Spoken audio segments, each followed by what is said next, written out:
Hello, welcome back to the Consortium Interregnum. You guys ready? Wow, yeah. Yeah. You guys remember what happened last time? We fought a big guy.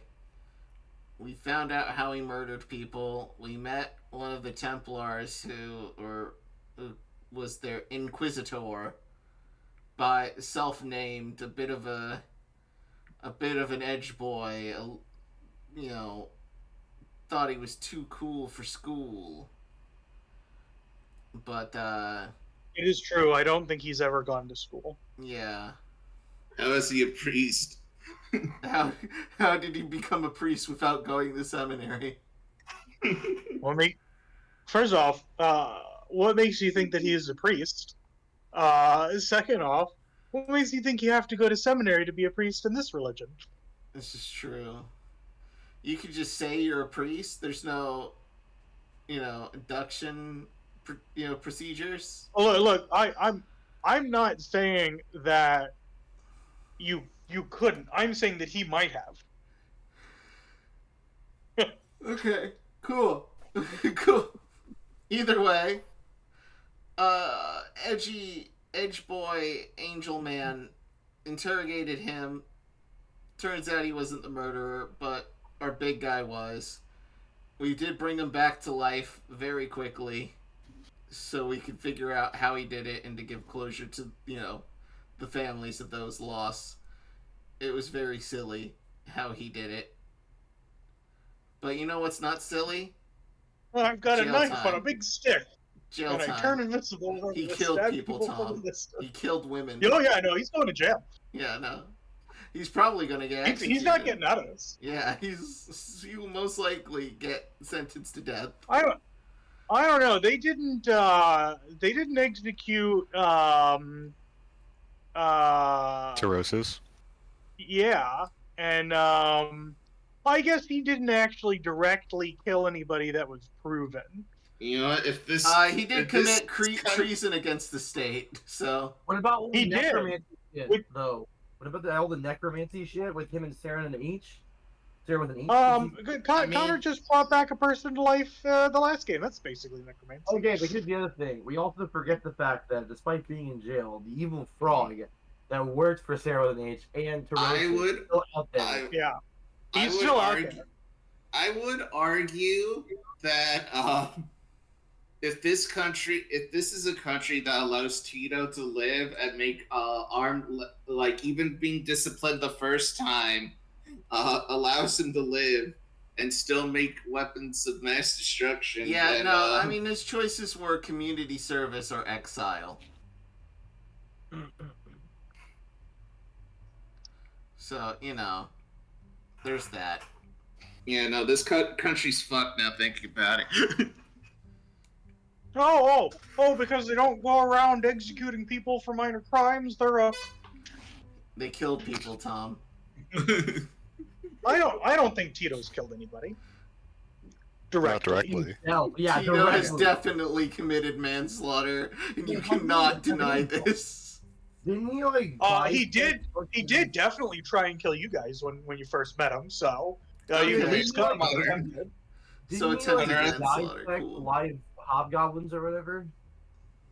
Or were they not alive? I don't remember. Yeah, the proto goblins. Yeah, I guess they weren't alive. I think he said they weren't alive, but he did kill them. And They weren't considered people. Yeah. Oh, all right. They were like monkeys that were just that evolved into goblins in the evolutionary wow. thing. Instead of it's like you go back and you get the pre-humans. I love how you've made Gelatinous Cat Tower more canon now. Thank you. Folks, that's a deep cut. Oh. Go back to 2016 on this YouTube channel. There's a one-shot session called Gelatinous Tower. I just learned 5e. I had no idea what I was doing. Did I Anyway, make it more canon? I mean, it's always been canon, but that was a deep fucking cut of a reference. What? Did I make a reference to it? Sure. Okay. Yeah. This is a long recap. We've kind of gone off the rails. We definitely went off the rail. Anyway, we solved murder. We met with the Templars. They wanted to see our stuff, so we joined the gladiatorial thing. No one dies, hopefully. And according to the thing they sent you, you can try and kill somebody. They just won't die if you kill them inside the ring. Yeah, pretty much. And so you got about a day, maybe like 30 hours before the event. You guys can either be like, we relax and wait for the event, or if you wanted to try and snoop and see if you could figure out who you're up against. Do we know if this is a one-on-one thing, or are we fighting all together? It's like a battle royal. All right. So they did give you the rules, and I'll go into the rules a little bit more detail. So how it's going to work, it's somewhat based off of the Royal Rumble, but instead of ring out, it's knockout. So you have to bring the person down to 0. And so round 1, one person from each side will go into the ring. Round 2, another person will go in, and so on and so forth until everybody's in the ring. If you're outside of the ring, you cannot affect anything inside of the ring, and vice versa. And those are the rules that they've given you. All right. So I'm gonna knock the others out. Yeah. Yeah, yeah, I guess makes sense. Yeah, like if you push them out of the ring, they can just come back in. That won't stop anything. And also, being pushed out of the ring means that you can't be targeted by anybody inside of the ring. So that's one way to look at it. I think, for the sake of time as players, we do a quick check, a quick research. If we don't find more, we'll deal. Yeah. Find what? If we don't find more than what we're trying to look for, like if we don't quite get it, it's okay. Adapt, survive, overcome. Where are you? Improvise, adapt, overcome. Anyway, where are you going to try and get this information from? You can each do something different too if you didn't want to all do the same thing. Like, someone could be like, I go to the bar and I ask around. Yeah. Another person. Do we know their light names? Something on fire, and when the police show up, I ask them questions. Do we know their names? The Inquisitor. But you haven't been told any of the others. Yeah, honestly, like, if we could just walk in, I'm just gonna ask them who we're fighting. Oh, so you ask them to give you information on the people that you're fighting? Yeah, or just their names if they're not.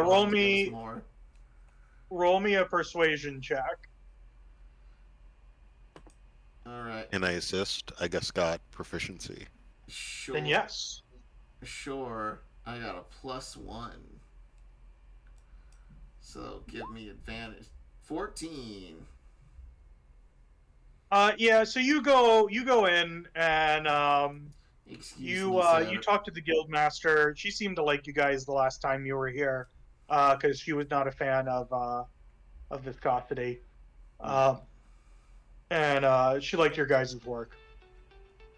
So she says, "Oh well, I can't give you very much, but they know who you guys are bringing, so I guess it makes sense that you should know who we're bringing. Obviously, the Inquisitor is there. So she says they all have titles like that, although the Inquisitor is the only one that doesn't really give his own name. So you may have seen some of them around. So she describes first to you if you remember from the little teaser last time. Mm-hmm. She says, this guy's name is the Lawman. And she shows you the picture of the frog guy in the cowboy outfit. He's got like a white cowboy hat on. Mm-hmm. She says most of the jobs that he takes are like, going around taking care of bandits. He was originally born topside, and would jump around the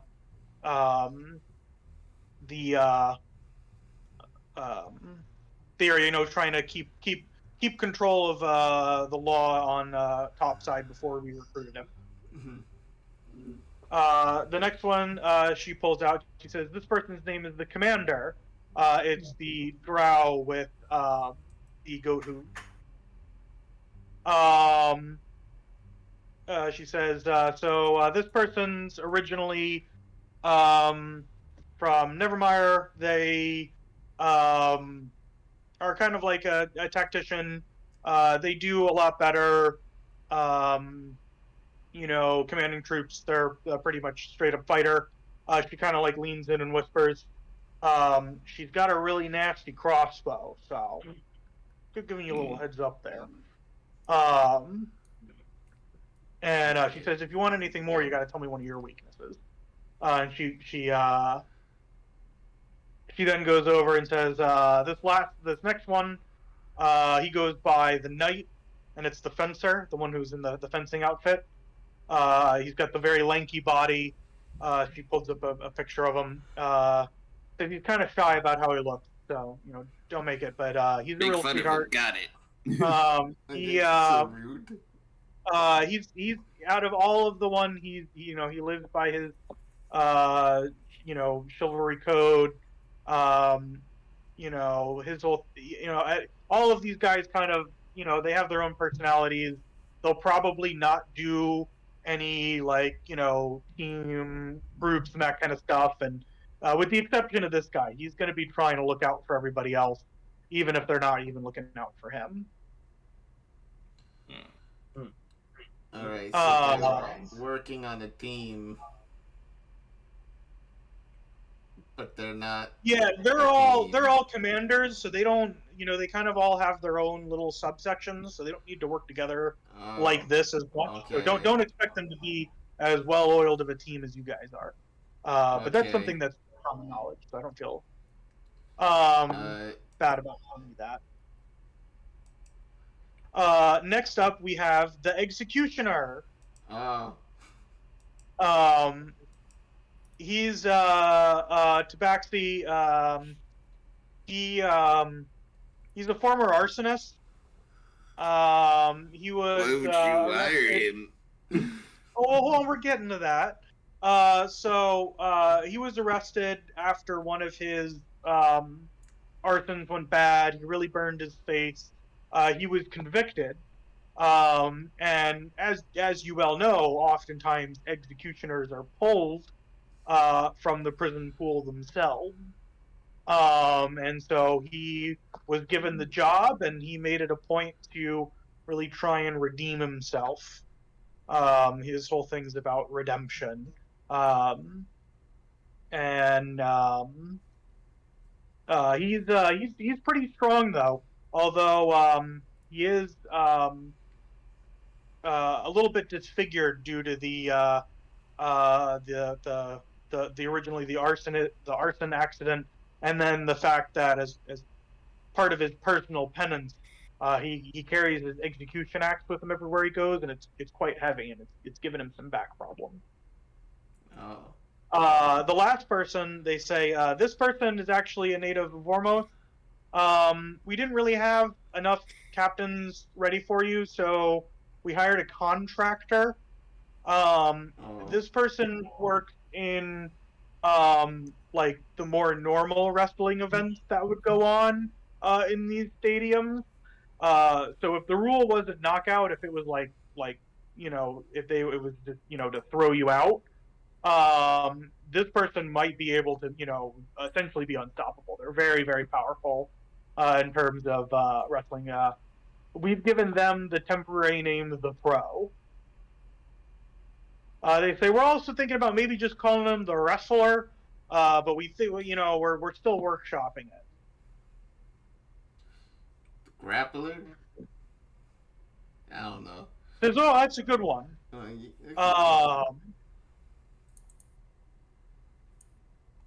Like I said, it's just kind of the titles are something that you get. The Inquisitor has always kind of called himself the Inquisitor, so the name kind of just stuck.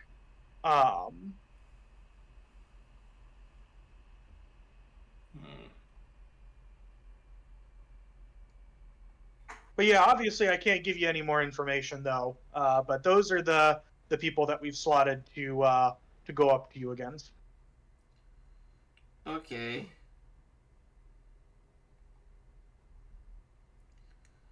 That's very helpful. Yeah, no, thank you for letting us know. Good cast. I'll let you guys each do a roll to try and get more information about one of the people. All right. What do we roll for that? It described to me how you want to try and find it out. I'll let you know when Now you have their George's names, you can weakness each if you want to tell us that thing you left out. Oh, so you wanna give give one of the weaknesses? Yep. What do you tell her the weaknesses? George is George has a horrible peanut allergy. It doesn't actually affect him anymore, but the sight of them just freak him out and make him sick. It's true. That's how my crew got the best of me. Is that you're afraid of peanuts? She says. Oh no, definitely allergic at one time, but not anymore, as you can see. So it's not really a weakness then. It scares the fuck out of him. Look. I pull some from my pocket. Oh no! I act out like, oh no! Oh, the peanuts lay in fetal position. Austin, roll me a deception check. You can roll with advantage because of Connor's help. Yeah. Even though I should say that it just cancels out. What the fuck? 19. All right. She says, "Well, I guess I'll keep it to something similar." She says, "The executioner, he's got this like metal mask that he's fused to his face, cover up some of the scars. It basically makes him immune to fire. And even if you just kind of stand close to him, if he doesn't hate you, or if he sees you as an ally, you can even resist fire." Huh. Interesting. Do any of us even use fire magic at all? Heat metal. Oh, I guess so. Yeah, we can't like burn his face off even more. That's true. Okay, that is the fire-based spell we actually use. Does none of you guys have fireball? I don't think we do. I guess we have green flame blade. Does that count as fire, right? Yeah. It does. Warlock? Don't use it on him. We do also have create bonfire, the most relevant fire-based damaging spell. Man, I can't wait to cast heat metal and then create bonfire. I'm kidding. You know, I have some ideas. Okay.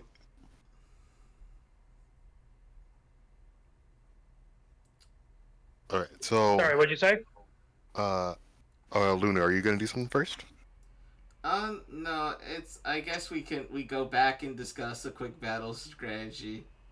Wait, are we? Oh, I thought you were gonna say that each of us get to ask people about it. Oh, I mean, unless you. I mean, I'm not gonna ask ask her what my question is. But... Oh, I was gonna ask about the one thing Blair would be interested in is what was the crossbow lady's name again? The commander. The commander. I wanted to know a little bit more about her weapon. And being someone who wields a crossbow like typed weapon herself, with my spear gun as type. How are you gonna try and find out this information? So there's a couple different ways. Give me actually 1 second. I'll be right back. That's perfect. Give me a chance to read something really quick. Okay. Tom gone. Quick talk behind his back. Did you guys level up my HP yet or no? No. I believe Tom did. Okay, cool. That's all the right. part I just got Connar. Wait, Connar. Does detect thoughts? Do they know if you're detecting their thoughts? If you go anything past surface level, yes. Okay. I will say I just got Connar Cold, which is probably one of the biggest damage spells in the game. It's nice. It does 8d8 cold damage. Wait, that's actually huge. What the fuck? And if they're killed by the spell, they become frozen. But my worry about it is if I use it's a 60-foot cone, so it's gotta be if I do not use it round 1, after everyone's moved around and shit, it could potentially kill you. I am back. Hey Tom, how's it going? Yeah. We weren't talking about you or anything. Yeah, no, I'm not going to use the thing I'm talking about, guys, because I think it will most likely bite us in the ass. Nah, you should use it anyways. It would be cool. If we can get into a good position. If the goal is 9. to be the last person where they can tell that we're alive, this spell sucks. So, I have a question. Because if I do kill somebody, it's like, oh, we can't tell. Nice block. I mean, they said they were going to teleport anybody out, quote unquote, before they died, was kind of how the magic worked. Oh, okay. An automatic thing, apparently, from what they were saying. Yeah. So it should be fine. My question is, what does, like, can I roll, like, perception to, like, look at the fucking weapon from afar to see what it looks like? So I can, like, think of a question to ask you. You want to stalk the commander to get a look at their weapon? Oh, are we not, like, viewing them out in the open? No. No. We passed by them last time. We just came back today. Oh, it was last time, okay. Yeah, and I didn't tease all of them. The executioner and the pro weren't there. Okay. I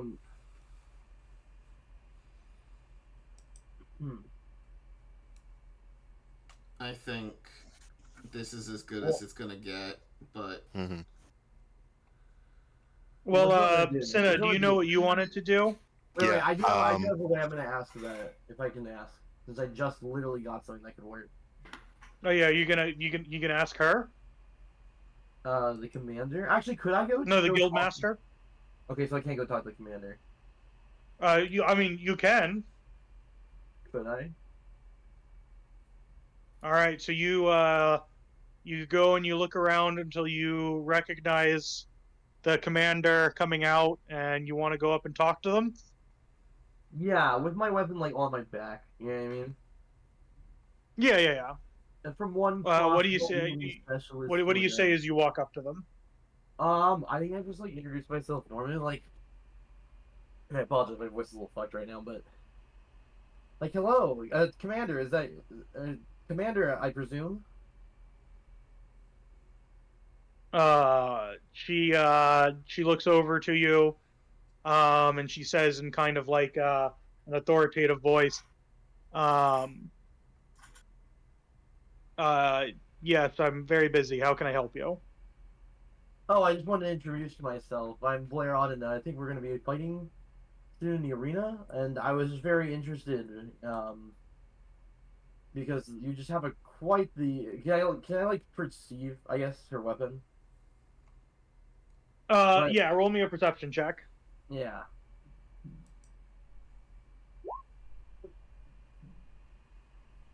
I mean, I can see it though, right? Yeah, she's got a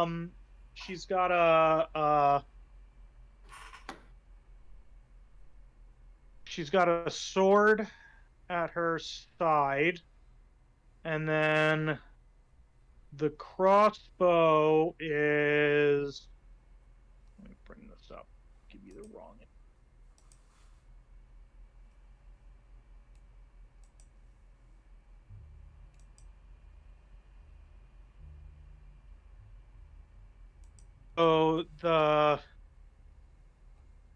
she's got a short sword at her side, and then on the other side she has a hand crossbow. The hand crossbow. Okay. Yeah. That'll- As far as you could tell, it looks like a normal hand crossbow. It might be like it looks nice, like it's probably a magic crossbow, but nothing like really screams out to you to give you anything more than the fact that it's just a pretty decent hand crossbow. Does it look nice?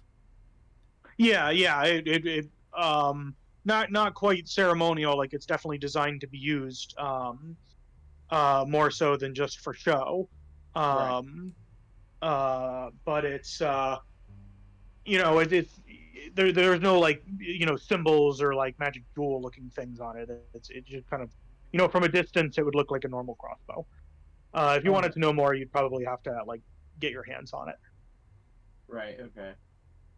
Okay. So in that case, my I guess thing I was saying I just noticed you have like it's a really nice I really like the look of your crossbow weapon you have there. I'm a crossbow loom myself. Just like kind of notioning to the weapon on my back, basically. She says, it looks a little too clunky for me, but if it works for you, I bet it probably packs a pretty powerful punch. Yeah, it tends to do that, although I do agree. This thing is a bit heavy to carry around, though. Thankfully, I can summon it at will, which helps a lot. But she says, "Well, if you'll excuse me, I must get going." All right. Well, it's good to meet you, and I look forward to our battle in the future. Mm-hmm. She does kind of like a little salute that you've seen a couple of other people do around here that you just get as like a very standard like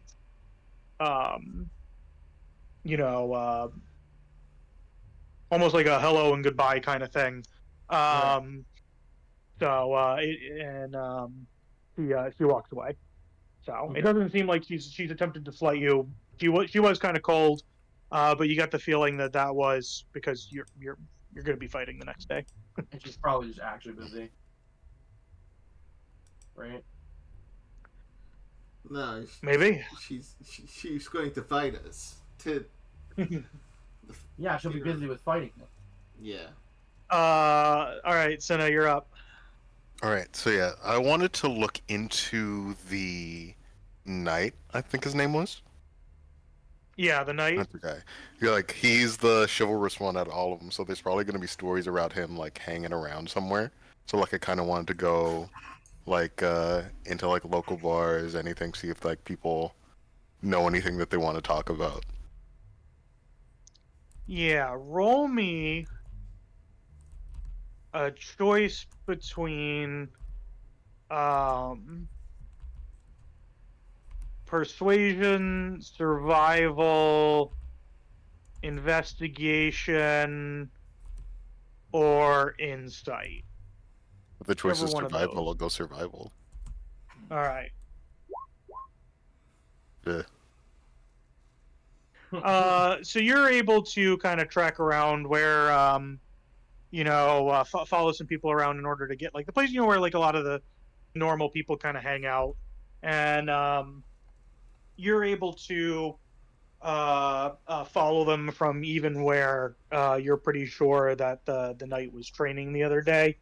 So you think these might be like in the same division or something, and you overhear some conversation. One guy, says, they're talking about someone named Sir Galliant. You assume that this is the normal name of the knight, so they talk about Sir Galliant. Mm-hmm. And they just trade stories about how he's helped them out of tough spots. One guy was like, "Oh yeah, he loaned me some money. when my baby was born, another guy was like, he helped me move. And then, another one kind of asked, or was telling a story about how they were like, clearing out some monsters, and how he would like put himself in harm's way in order to protect others. And they all make a comment about being like, so have any of you guys ever seen what he looks like underneath? And all of them are like, nah, man, never seen what his face looks like. So he's real shy. He's real sensitive about his face, huh? Mm-hmm. Okay. All right. I could probably use that.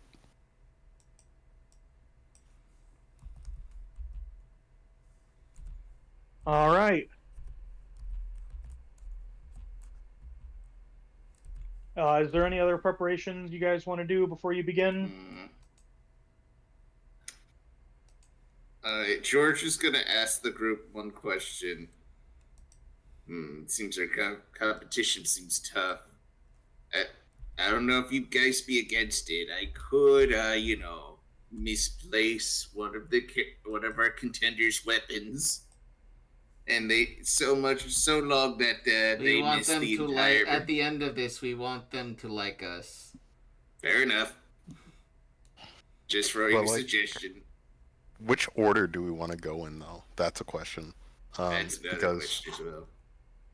And then there's also the question of like if they're going to bring in their guys first, like their first guy first, or if we have to choose who we go at first.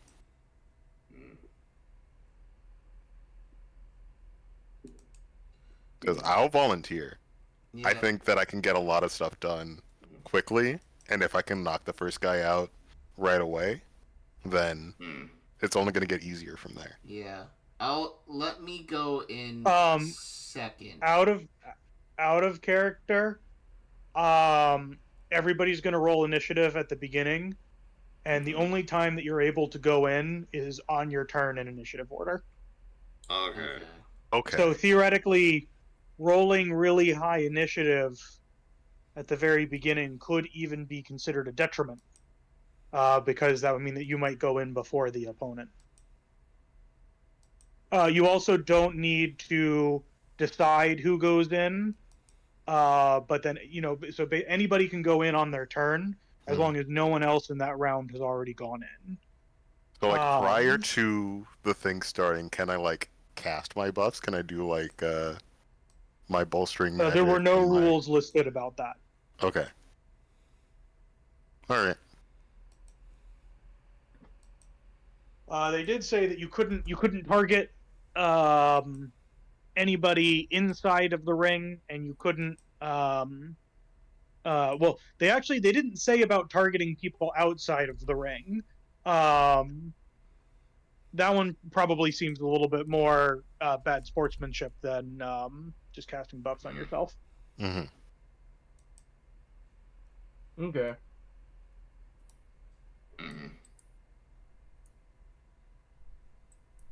Alright, then, before the thing starts, I don't think there's a limit on how many people I can give bolstering magic to, like, at a time. Like, I don't think it, like, ends on someone if I give it to someone else.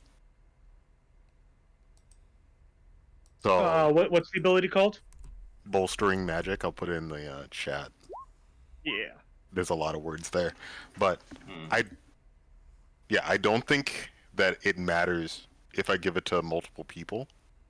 So I'll give one to myself, and I'll give one, and I'll give, like, the other three to the rest of the group before the fight.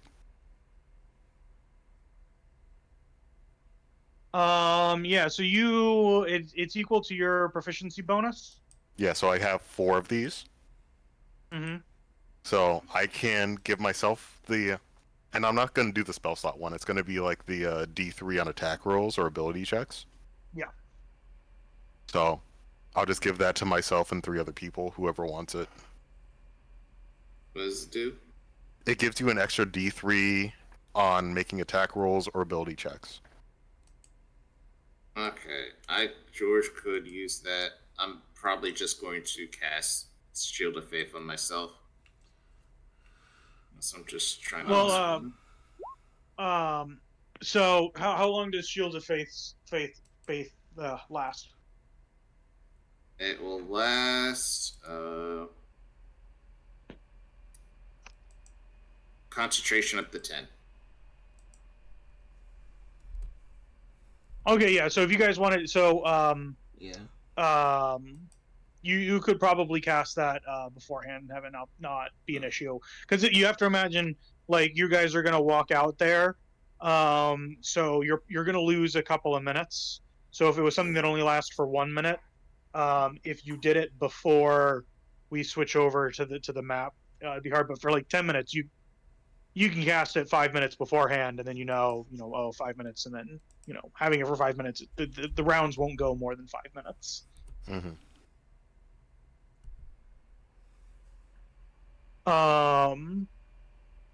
So there's 4 of you. The only question is do you want to give one to any of the 2 side characters you have with you? I don't know. Do spell? Because that would mean that one of the checks player count as characters attack wouldn't rolls? get it. Oh yeah, I forgot Huh? we're adding the child. Yeah, we are Yeah, having the child come in. I'm trying to Yeah, figure yeah. out if like casting a spell, does that count as an attack roll or not? Like if you cast like a firebolt or something. Firebolt, yes. Fireball, no. So things that require the enemies to save, this wouldn't affect. But things like his Eldritch Blast, his Green Flame Blade, those would all be modified by it, yeah. He would get a lot of use out of it, theoretically. Right. But that being said, so would, I think, everybody else. The only one, if like Lunu was planning on going in, like polymorphing, they'd get a lot of use out of it. But if they were planning on going in and blasting with magic and then having the enemies do saves, they would get less. And Lunu, what's your plan? My plan is to do the polymorph, but I was going to also cast Fire Shield on myself, so that way, if they do try to melee me, they're taking damage. But I'm also going to be doing my wild shape with the advantage on the con saves, or not advantage, but being able to succeed concentration checks at an alarming rate.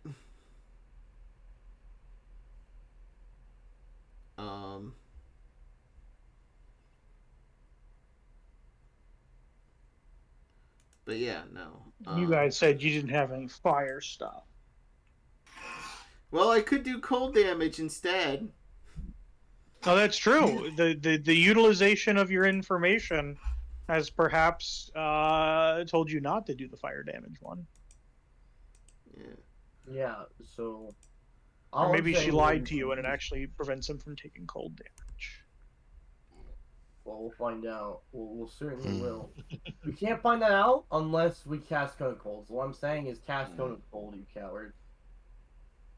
No, because if it fucking kills them and they leave behind an ice statue, and they can't tell if he's dead or alive in there, then I don't think they need to... I don't think it's a telling thing. Before the It's match. automatic. Before the match.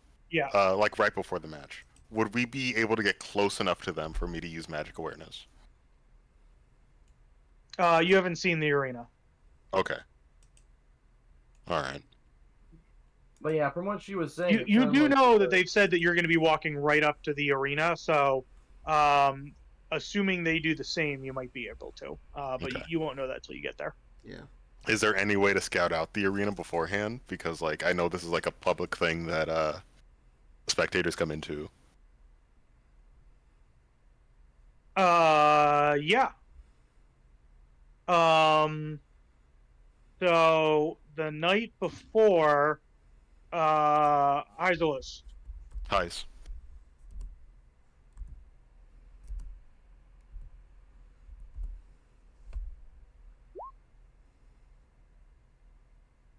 So you go inside the arena that you're supposed to be meeting in.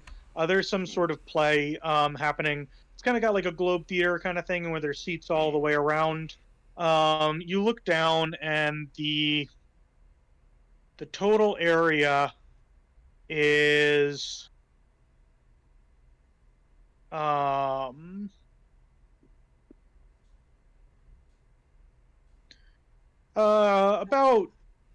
80 to 90 feet across lengthwise, and about 60 width. But the stage that they have set up there looks like it's removable. And so you're underneath the assumption that it's not probably going to be the exact stage, but it definitely won't be any bigger than that. Mm-hmm. All right, so I can get 60 feet of range, so that means I could probably get a good vibe on them. Yeah, but you'd have to do that on your turn, because once you guys are all in there, we're going to be rolling initiative. Okay, I see. So, if there's nothing else, I can move us to the next scene. Let's go to the next fucking scene. Let's fucking go. Okay, so I'm giving one of these to George. I'm giving one of these to Lunu. Blair, what do you want? Do you want me to give it to Basil or you? Oh, I think me. Because I have way less health than Basil, for example. It's not a health thing; it's a attack thing. Wait, oh, it's a buff? I'm sorry. I thought it's a buff. Thing. I misheard. Yep. Then I mean, let's go to the next scene. Yeah, no, give it to me because his breath weapon is his most powerful attack, and it's not based on the same thing. Okay, gotcha. All right. So first, if I could get you all to roll initiative. All right. Let's take a look. And you'll have to give me a moment here because I have a lot of enemies. 24. Initiative 14.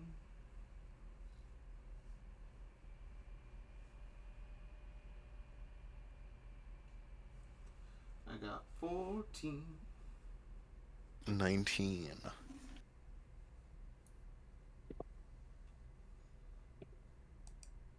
That's one.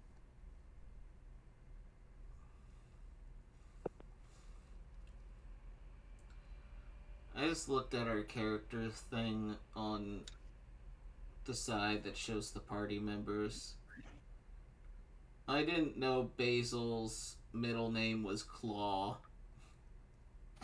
Well, it's because I originally named him Basil Claw, but then it just became his middle name because we just call him Basil. Basil Claw Audina, get your butt over here. Yes. Literally that. Do the full name. Angry parent. No, it's like that's how you know you fucked up.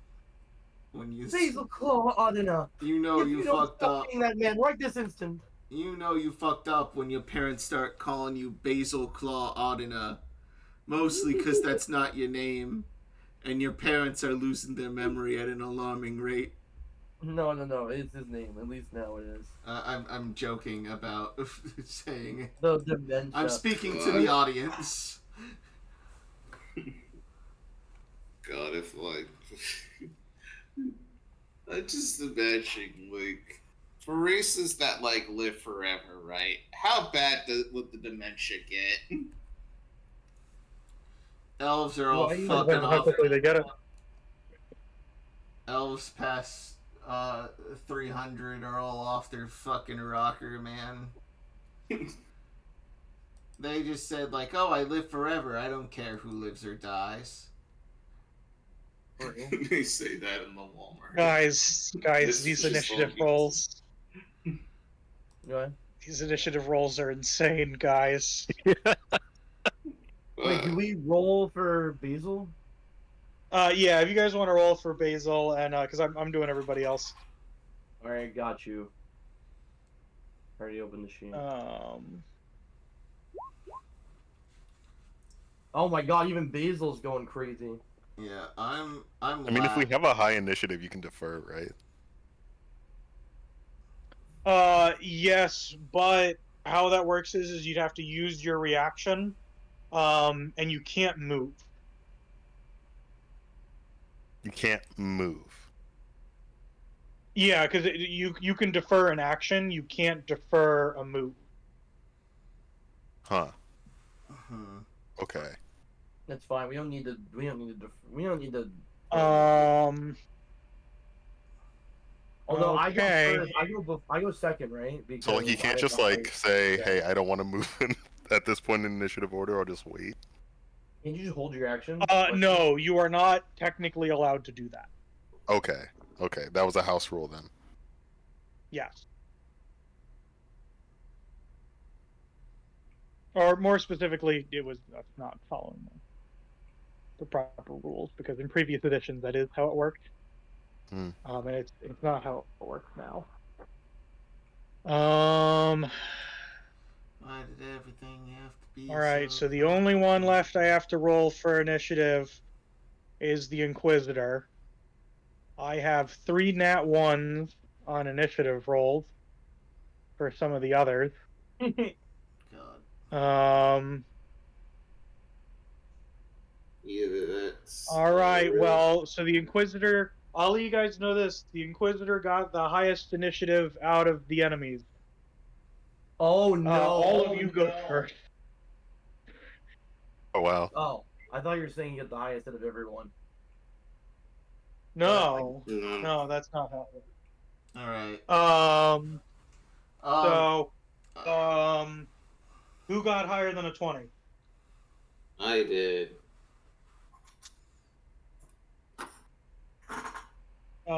Anybody get 17 to 19? I did. I did. Wait, Connor, you got a 14. What are you talking about? Or was that Austin? You said? That was Austin. Okay, I'm insane. I completely misheard. Also, You got 24. So did Blazer. Out of the two of you, which one got higher between Cinna and Blair? I have 19, but I have the 4 deck stat. Meanwhile, Cine got 19. They have a 2 deck stat, so I think I could go first, right? As a Yeah, tiebreaker. Blair goes first.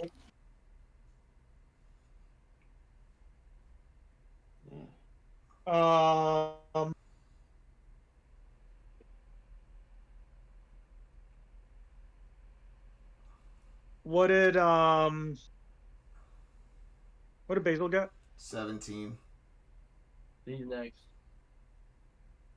After me and Cine. And then Last is Lunu. yeah, I didn't roll for what's his name? The Illithid. Squilliam. Oh yeah, we did not roll for Squilliam. I can roll for him. Just give me a second. Oh, can I also? Can I also say something as well? Yep. RP wise, to prepare for this battle. Behind the scenes, well, not maybe not even just prepare for this battle. But behind the scenes, I've also been speaking with and getting lessons from Squilliam in the background. To the point where I have now learned how to become telepathic like him. Because the feat I have just chosen is telepathic. I don't know. Oh, so you're choosing a feat instead of the ability score improvement? Oh, it was an instead thing? Yes. Oh, in that case, then yeah, sure. That's All right. fine. I'll switch your decks. Yeah, George, I guess, is walking to the arena and first. Do some The deck score grandstanding. doesn't affect the Yeah, outcome. no, I'm gonna get some heel heat, not X-Pac heat, hopefully. But yeah, What do I need to please the crowd? Performance. I can also please the crowd performance. Don't you worry. George is gonna try to appease the crowd. Oh, the crowd is very just appeased with one George. second. I like to imagine you're doing the fucking Vince McMahon walk with a cane. Like, No chance. you just like you're fucking flinging V-Bucks across the arena. Hold on. I need to pull up that walk. You're just Yeah. throwing Bitcoin across the fucking arena. Yeah, you're just like, Come somebody! doing the dollar, the dollar throwing thing. Yep. Like I'm Big richer than money. you and I'm better than you. God.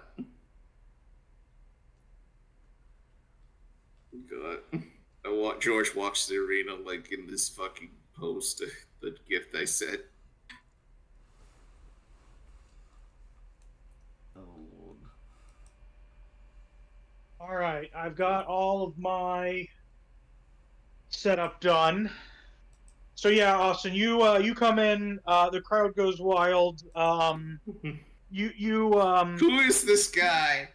Well, no, but believe it or not, actually, You're famous, remember? you're well yeah. known in the area now That's true. because you guys wrote a piece right, that really kind of hyped you up as the one who took down the criminal. Yeah, I guess so. You're so people as the most powerful are member. freaking out for that. Don't forget, George is the most powerful member of the Friends of Bubbles. He took down Yeah, Exactly. Whoever they're sending out first is Single-handedly. fucked. Don't forget. That's true. So this is what it looks like when you get inside. Oh boy. Here we See that arena. Sorry, this thing's got a new. Wait! I just No. realized something. The fucking peanut allergy cutscene becomes even funnier when this hero who took down this massive serial killer by himself is just single-handedly felled by a fucking peanut. Good. Well, at this point, it's just psychological. He's not actually weak to peanuts.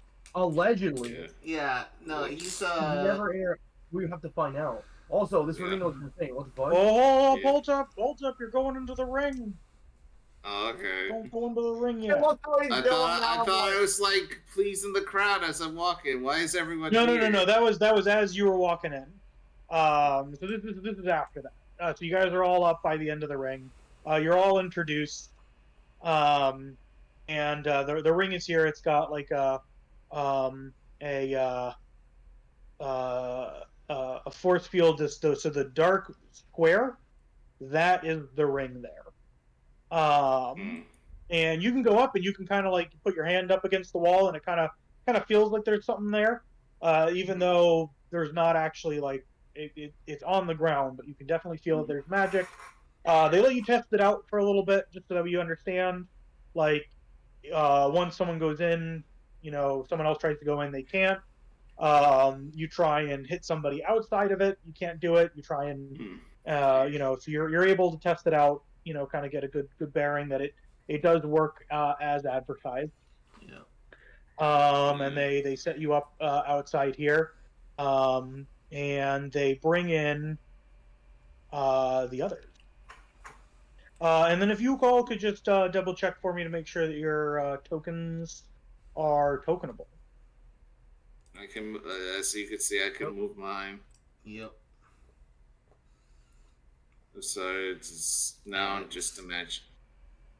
We really need the that Tekken 5 / Pride Fighter announcer to. Wait, what the fuck are these fucking icons to the enemies? Yeah, no, these are. I'm terrified. Also, can I just say how Oh fuck, we're fucked, guys. That frog's wearing a cowboy hat. We're not gonna survive this. Oh fuck, George. Hey, He's going to die a Luna- second time. Lunu takes the moonsicle he always forgets about and then fucking slits his own throat.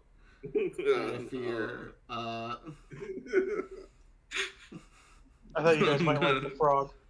Guys, I've been describing a frog in a white cowboy hat since the very beginning. You know what? Why was this not what you were picturing? If I may add some details, he definitely has a little white cape, and he's got a white cowboy suit. It definitely has tassels. Yes, It's that is fucking- exactly how I was picturing it.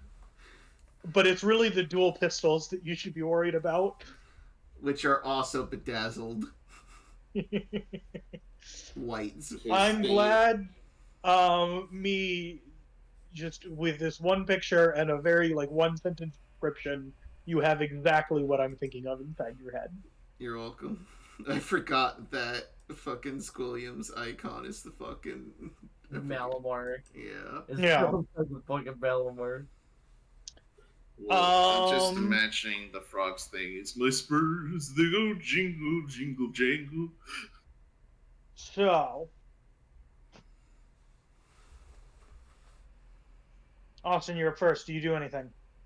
You've already George. casted Shield of Faith, right? Yeah. Yeah, George. Yeah, and that's a walking bonus into the action. ring, Lunu would cast Fire Shield. It's gonna step away from Well, Blair as so- well. So how this is working? You can do that, but you have to go into the ring on your turn. I know. But one person goes in this this point. So this is the point to decide who goes in. Yeah. So Austin, George, if you're not doing anything, just say pass and we'll move on. Do you want me to go in? Be the You're- tank? You're Yeah. a fearless leader. Just remember, if you go in, no one else can this round. Alright, I'm going to move in the ring. I'm going to use my regular action because Top hit. Well, is anyone I've else? been moved in the ring. I think it starts whenever there's a second person. No. You can do stuff. In fact, actually, being the first one in has the disadvantage that if you wanted to attack this round, you'd have to hold your action. George is going to use his action, actually. Nice. He's going to let me just check. Because I already used the bonus action to her. That, you know what? I'm just going to use my regular action to dodge. Nice. Good thinking. Blair, do you do anything this round? If no, just say pass. Sorry, I muted myself on accident. Do I do anything? Yeah. Well, I would actually like to. I want to cast Detect Thoughts, but on who? Can I cast Detect Thoughts on the Inquisitor? You wanna, like I said, casting spells on the other ones before they get into the ring would probably be seen as poor sportsmanship. It's not against the Can they rules. tell? I mean, they can only tell if I try to probe deeper, right? Yes. But people would see you casting magic. Yeah. Oh, okay. Okay, in that case, then, okay. I mean, you could try and like disguise it like you're doing something else. You can, or you could just be like, I don't care that it seems like unsportsmanlike. I want to know what's going through his head. Interesting. You could also wait and like try and see what things happen. At the very beginning here, it's going to go a little bit slower. So don't feel like you have to get everything done all at once. Right. In which case, Yeah, George is just juking and jiving, waiting for his friends. But who wants something? Come on. yeah, I think I'll just wait. What's this do? Sorry, I'm just checking one more thing. Predictable. Wait. Is Cinna's weapon magical or no? My weapon Yes. is magic. Okay, never mind then. Like, 'cause I was gonna think of casting like fucking elemental weapon on it. I mean, you still. What? Like I said, Oh yeah, that only you works can on say normal. pass. Yeah, no, it's fine. I'll just say pass. I was just trying to see if there was some like buff I could do in the meantime. All right, Suna, you're up. Okay, so I will. If you wanted to use your your bonus action to rage this turn, or your rage would be available, just note it means that you would have to be the next one to go in, or you'd have to have one of your allies hit you to keep the rage going. That is allowed. I see. So what I will do is I will do my rage next turn, and this turn I will use my action to do magical awareness, because that's not a spell. It's not going to be like 2 BM looking, and I'm just going to like look at the guys on the other side. I have a 60-foot range. See what kind of magic stuff they have.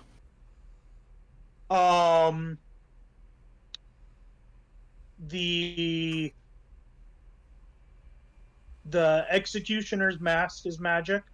The axe seems normal. The pro has some rope around her arm that seems magical. The commander has a magic short sword and a magic crossbow. The Inquisitor is just glowing. And I believe that's it. Oh, the knight's sword is also magic. Okay. Can I tell any specific he's got a buckler too, but the buckler isn't magic. Okay, cool. Can I tell any like specific like type of magic it is? Like I can tell the school of magic it belongs to. Yeah, so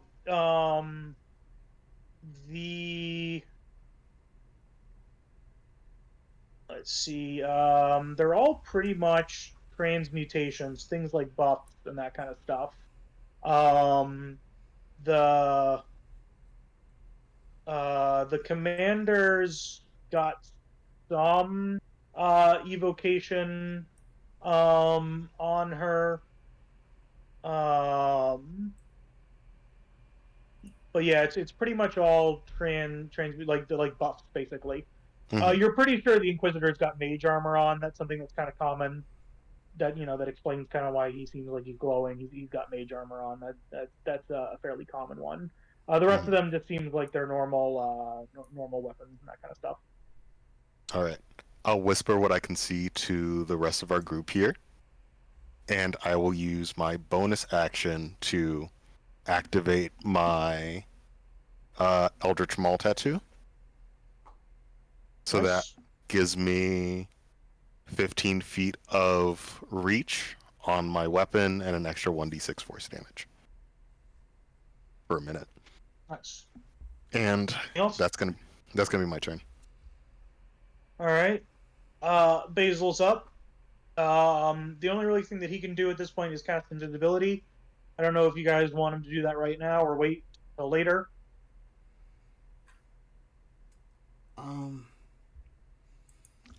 I'll say he just waits.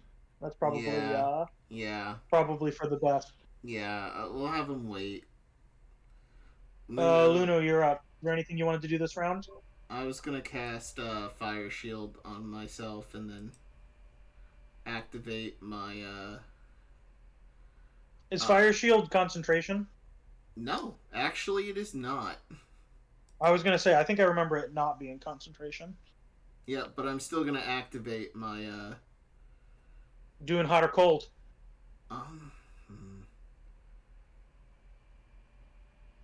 You know, now must ask yourself, was I lying about the fire damage? Lunu, despite having a very high insight.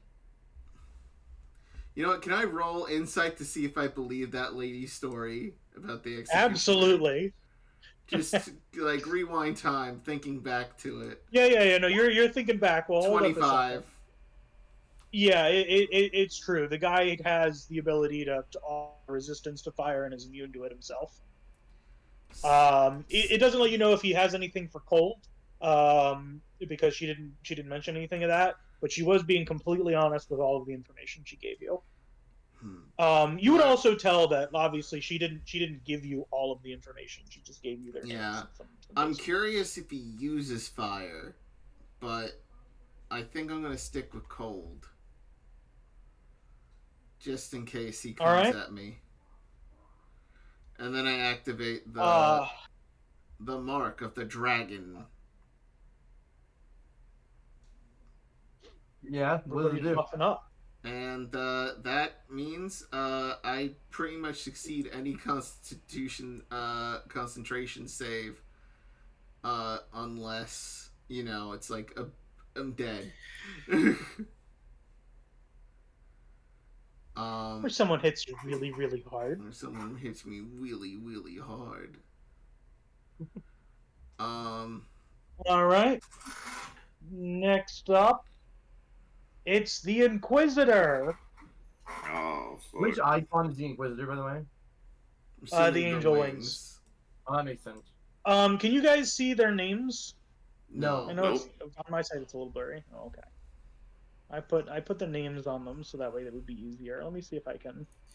There's a way for me to. I will be right back. I probably just need to give you guys the ability to control them, and then you should be able to see them. Let's try that. Yeah, that's fine. Can you guys now see the executioner? Yep. Okay. Yep.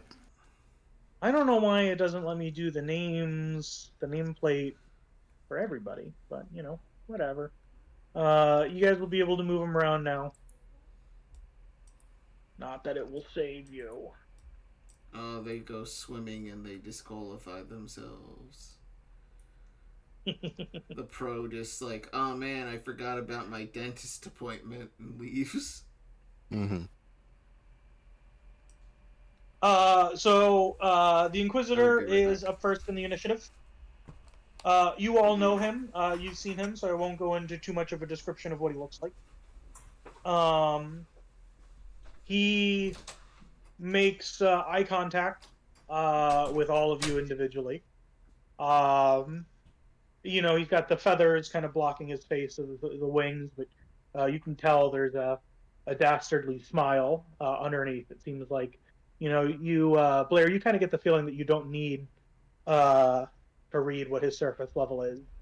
He's excited to be here, and it looks like he's gonna have a great time. And he reaches out a hand, and he says, "Come forth, my blade, the day of wrath." And out of shadows begin to swirl around his hand, and a very fancy-looking sword appears in his hand. Blair's And- drop. What kind of particle breathing shenaniganry is this? And then he puts the blade, like the point of the edge, down on the floor, puts his hand on top, and doesn't go into the ring. Blair's jaws drop at the side of this sword. How big is it? Not quite a great sword. Probably like a sword and a half kind of thing. Bastard sword. Yep. So above average. That's fine. That makes sense. Lunu immediately puts Blair's jaw back into position. He's like, "Come on, Blair, you're making it real obvious that you have a thing for this guy. We're in the ring. No. Keep it professional. Keep it professional." No. It's just the weaponsmanship. It's just really cool, Yeah. Next up, William.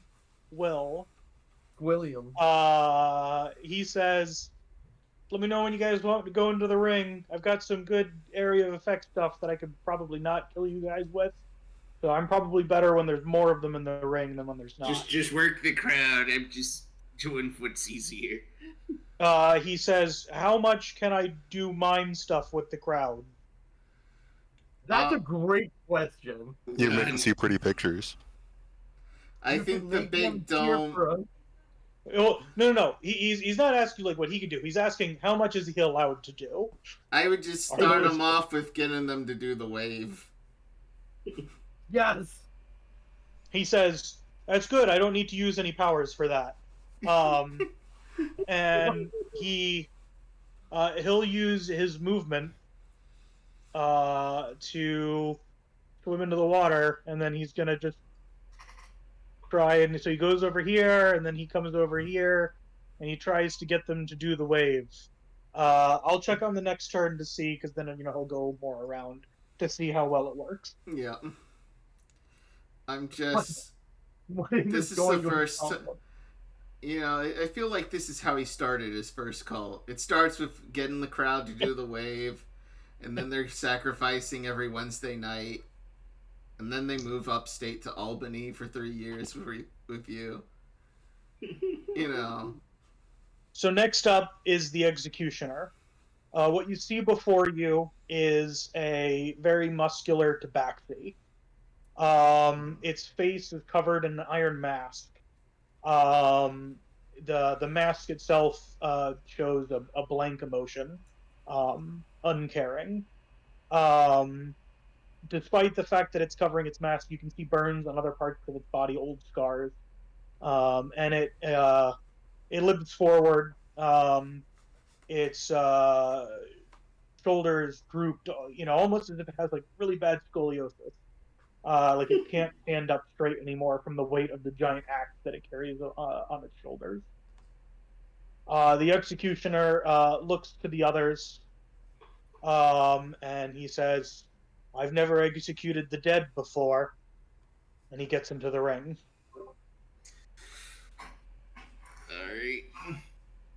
Alright. He moves up to you.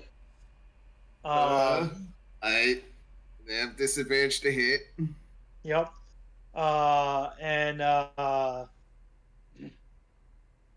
he says, I get the feeling you are also of the sort that seeks redemption. Hopefully, once this is over, you will not think too badly of me. And he goes in to do an attack.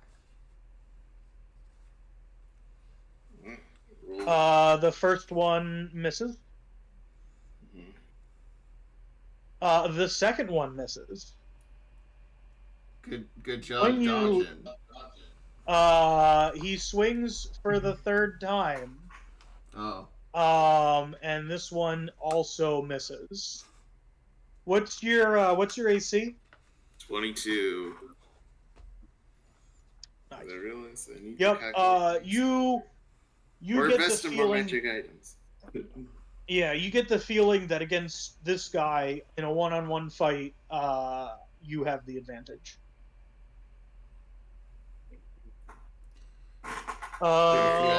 If you add Kurt Angel to the mix, Kurt Angel, then your chances drastically go down.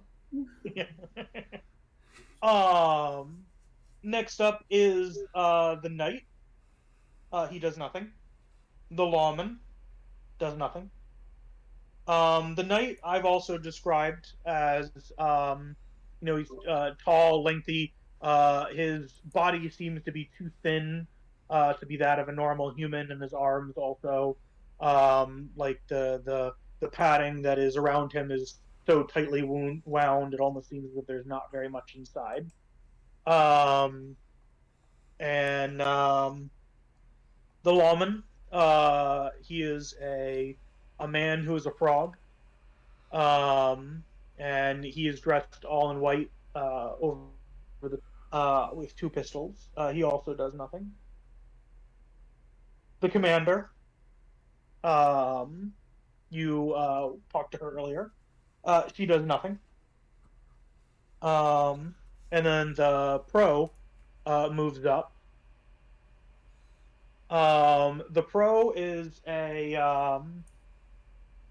she is a very tall woman. She is dressed like you would expect of a pro wrestler, with a very large amount of rope tied around her left arm. She also appears to be hyping the crowd up. The rest of them all kind of seem like serious business. She seems to be enjoying herself in a very different way than the Inquisitor. The Inquisitor seems to be focused on you guys, whereas she seems to be more focused on the crowd. And that brings us to the top of the initiative. Austin, it's your go. Alright. So, big guys to the rig. George is going to, because he's already in battle position with them. George is going to swipe at him with his sword. Roll it. Roll it.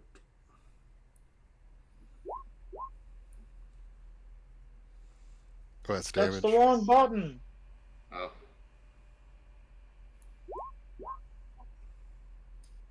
Well, it Only is a hit, but 28. unfortunately, it is not a crit. Yep. So it's 9. So I think it rolled with the crit damage, right? Yeah, but that's what the extra die is. Yeah. I'm also. So what's the damage without the crit? It's just 9 because it rolled a 2. Okay. That being said, I am going to add the sneak attack. Oh yeah, because you're 1v1ing him. It's for. Hold on, let me check something with Piercer. I'm gonna reroll. The damage die. Yeah. Yeah, one of your sneak attacks. No. He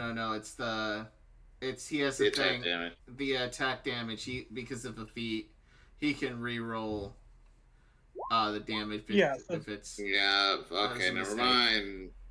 Yeah, it was a mistake. It's now an 8. 12. Oh well, but yeah, but you 4, can 12. also re-roll the sneak attack. So roll one of the d6s too. All right. Okay. There we go. That Yeah, saved so it. it's a net positive of Yeah. 4. So 8 plus 9. Yeah. 17, and I get to attack again because paladin. That unfortunately misses. All right. I'm going to move around the executioner just so I can get my friend in a better position. Oh, so you're gonna not escape their threatened range, but Yeah, just circle around them. So next person that hops in and melees them with me will help me whittle them down. Yeah, so that you can get flanked when the knight comes in right behind you. Very good. Yeah, but flank. Unless you want me to move somewhere else, that's a better position. No. You're good. I'm just taking the piss. yeah. All right, Blair, you're up. Do you go in? Do you wait? Do you mind if I go with next player? Or you can do what you want, but You know what? I think we need a strong, beefy woman like yourself in there next. all right. Also, I really don't want to get smashed by this executioner guy immediately upon entering the ring. Good choice. Good choice. All right, so you do nothing this round, Yeah. Blair. Yeah. All right, Cinna, you're up.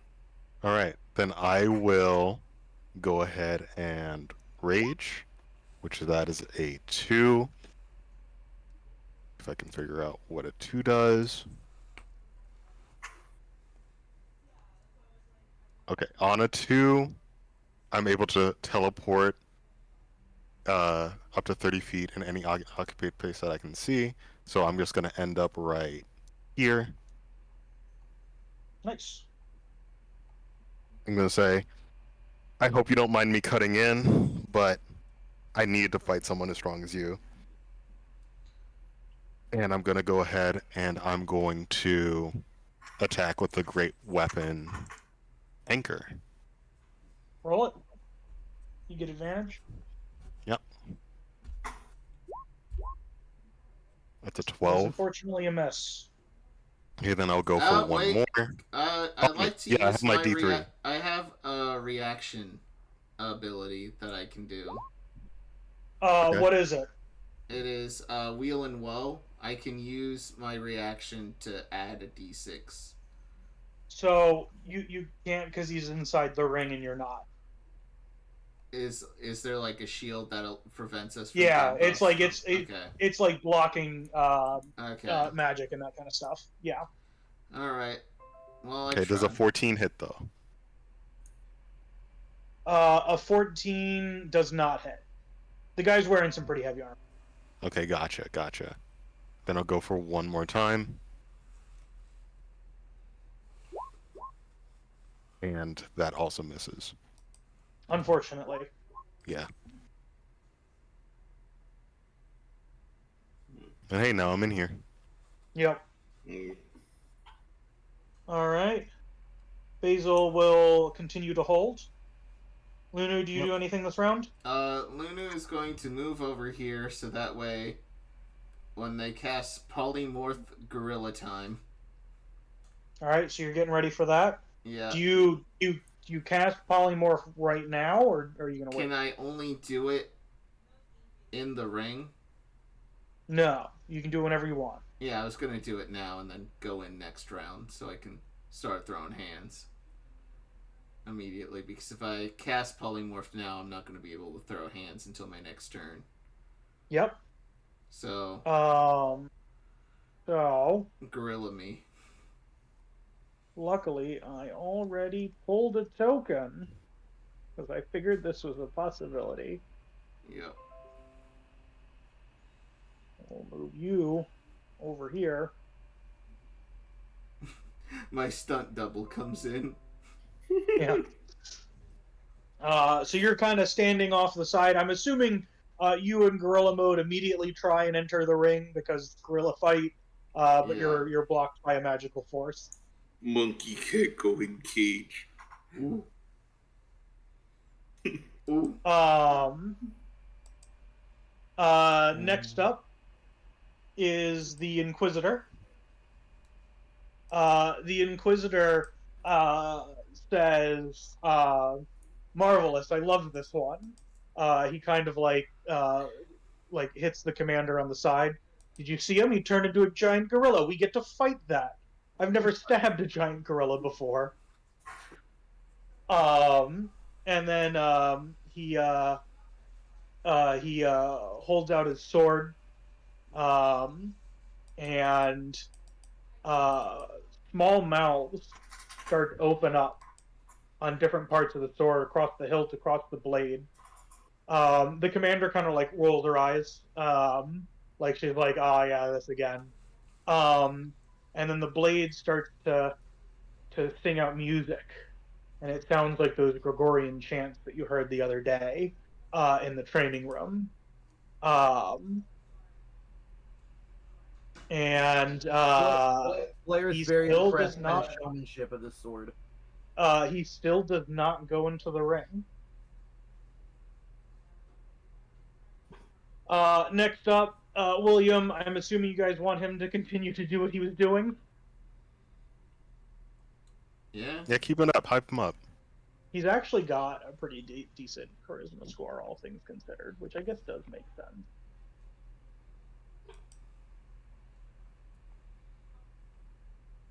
Hype up the so- crowd.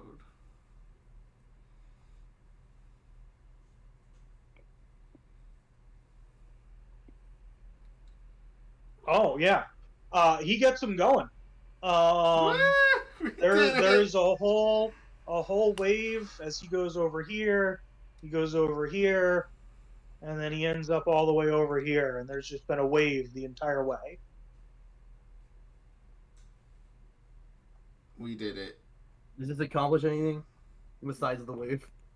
Well, I mean, you're getting the crowd on your side. Technically, you're the visiting team. So. Yeah. Oh, that's true. Yeah, okay. Next up, it's the Executioner again. And the smart move would be to wait for someone else to come in to help him, but he's an individual, and he's just going to start swinging. So he's going to do 2 against you, Austin, and then 1 against Cinna. Oops. We fucking 16 definitely doesn't hit. Yep. That doesn't hit. He misses both of you. Nice. He has not been rolling well. I'm assuming I set this up right. You guys can't see my rolls, or can you see my rolls? We cannot see your rolls. Okay, good. That's the way I thought I set it up, but sometimes I don't trust them. All right. Next up is the knight. He starts to go in. He's like, "I'll help you, Executioner." but the pro. So the knight's kind of short. He's probably like just a little bit above 5 feet. Whereas the pro is very tall. Well above 6 feet, probably closer to like 6'5", even like 6'7". Lanky Very and very short tall. king. She puts the hand on the knight and says, "No, I will go in. These are worthy foes that I would like to attempt to do." And so the knight does nothing. The lawman does nothing. The commander does nothing. The pro got the lowest initiative score. I'm flavoring it that she's just been so distracted on the crowd. So she gets into the ring, and she goes up to you, Austin, and she says, "Are you ready for my signature technique?" What do you say back? What? Can I help you? Joe's kind of like dodging the axes, and then she sees her. He sees her, and it's like, what? Yeah, she's kind of like starry-eyed, like ready to go. So, what is this lady's garb again? Is she like? She's like dressed like a wrestler, so. Yeah. Okay. And she has a rope around one of her arms, so. Oh, this is gonna be fun. This lady's Zaz here. So she's gonna go in for a grapple check.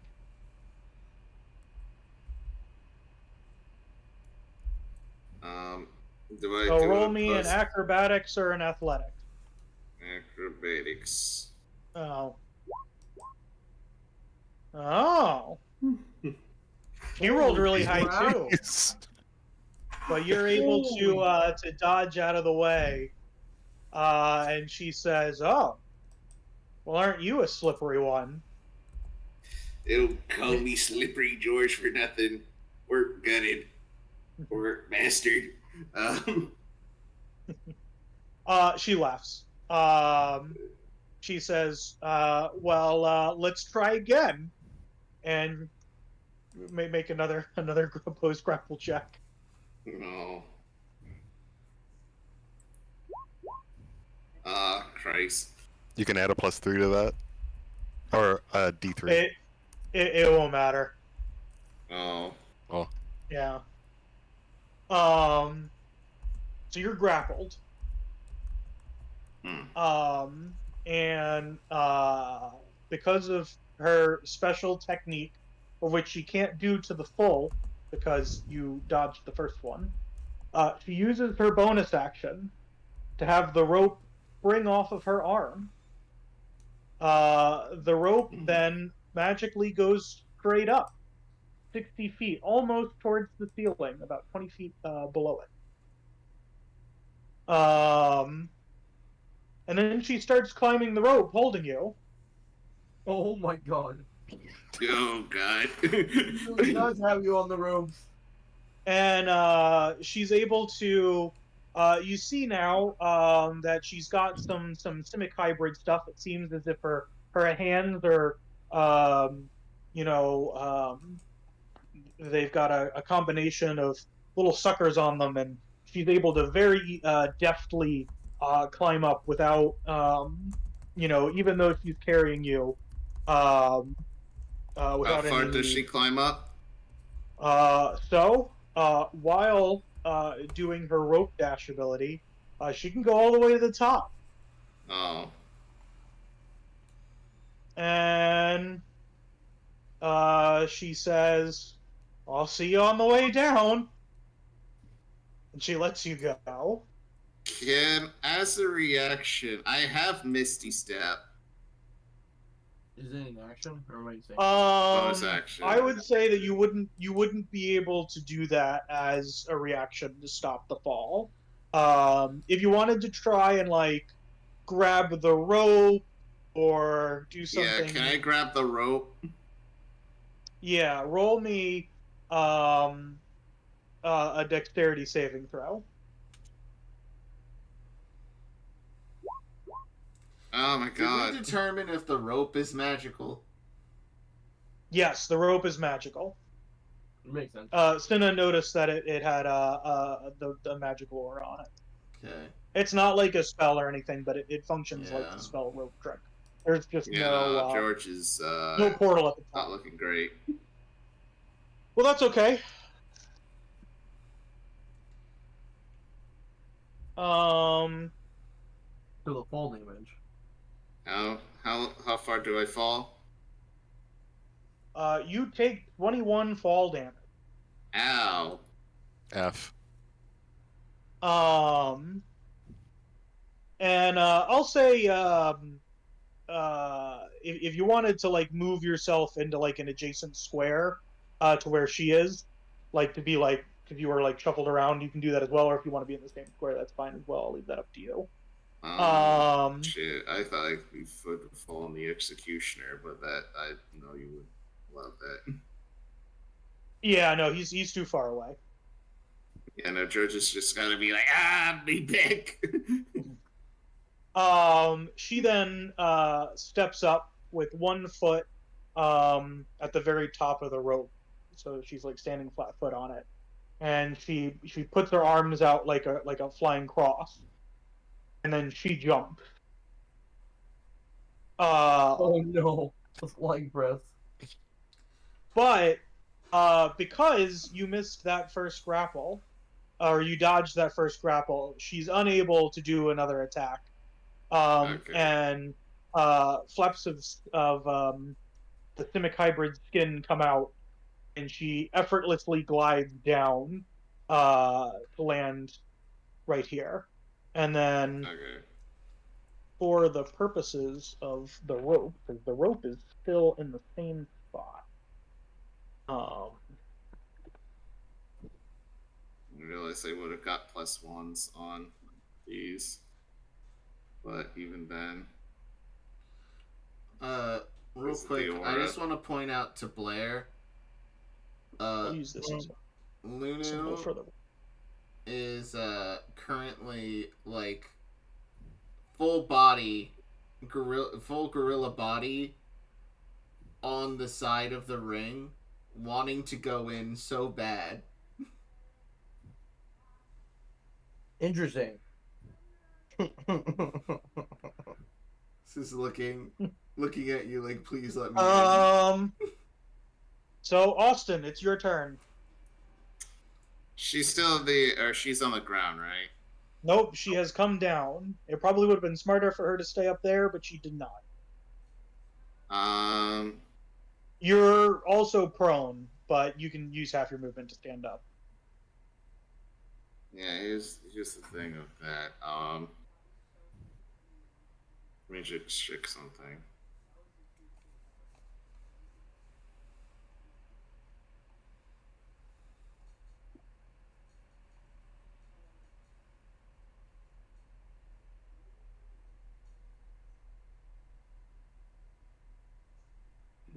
What's the stanza?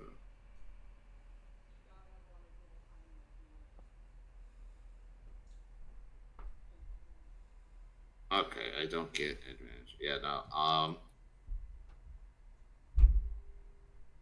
Let me check one thing with my bonus actions.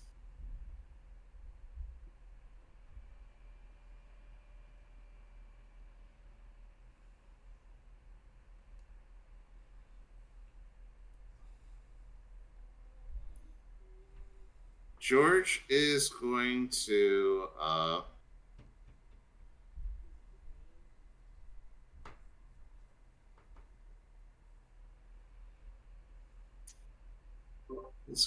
disengage, move to the side here, and then do the big blast. Who are you going to target? The executioner, because I feel like if he does get a hit, he's going to be a problem. All right, roll it. That's the wrong one. What the fuck? Why is it? I don't know. I've never seen the magic bullets. Well, that's another crit. That's all 6 bullets. Oh no! Oh my god! You're about What to does- do what you did to the serial killer to this guy. So you gonna smite him? I could smite him with my gun. Oh wait, yeah. We allowed an exception last time, but Yeah. this time unfortunately no. Okay. I don't get advantage on it, but I am going to reroll that D10. Mm-hmm. Yep. And those D1s. The D4s. D4s. So what is that? 3D4. And You get then a sneak D6? attack on this? I'm right next to the guy. Oh, Or that's D10? true. That is true. And my crits. Wait, what? If there Sneak is an attack. ally next to it, they get sneak attack. Mm-hmm. That's right. And let me reroll the 1 and the 2D4s. The D10 and the D4, 2D4. That's a 5 now. And the 2D4 becomes a 5, so oh, at the 3D4, that's right. I'm gonna make them all separate. It's still 1. Okay, so Does your archetype give you something that lets it? Because I think you have to have advantage. I don't think just having something next to it. No, the rules let's as see written, if there's an ally next to the target that the rogue is firing on, they get sneak attack. It is stupid easy to get sneak attack. yeah. Oh yeah, that's right. Okay, yeah, perfect. Yeah. Okay, so change that 5 plus 5, that's 10, 17 plus 6 plus 3 9. So I need a calculator. Give me one moment. What does the magic do, by the way? Well, oh yeah. Just add up everything, and then subtract 4 from it. Okay. So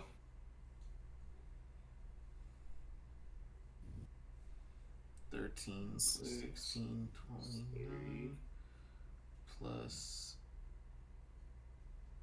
And that's just 10 again. Plus 5. That's 10. 51 damage to this guy. Nice. Oh, That minus is a 4. Oh, wait, huge minus 4. drop. That's 46 So damage. So 53? Technically 47, but because I roll 50. Oh, 47? Yeah. Yeah, 47. Either way. Still good. Good hit, good hit.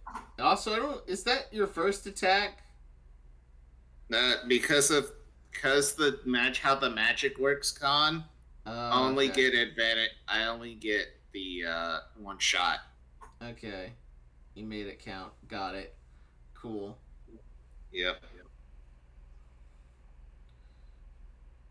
Alright.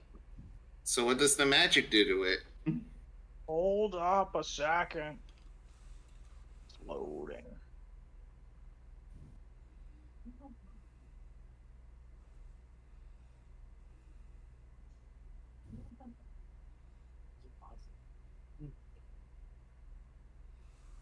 Load. Oh, this is pretty good. So, everybody that's in the ring right now all looks exactly like George. Oh no! Wait, what? I'm sorry, what did you say? Yeah, they all look just like George. Every single person inside the ring. Don't Are trust you nobody. fucking kidding me? Not even yourself.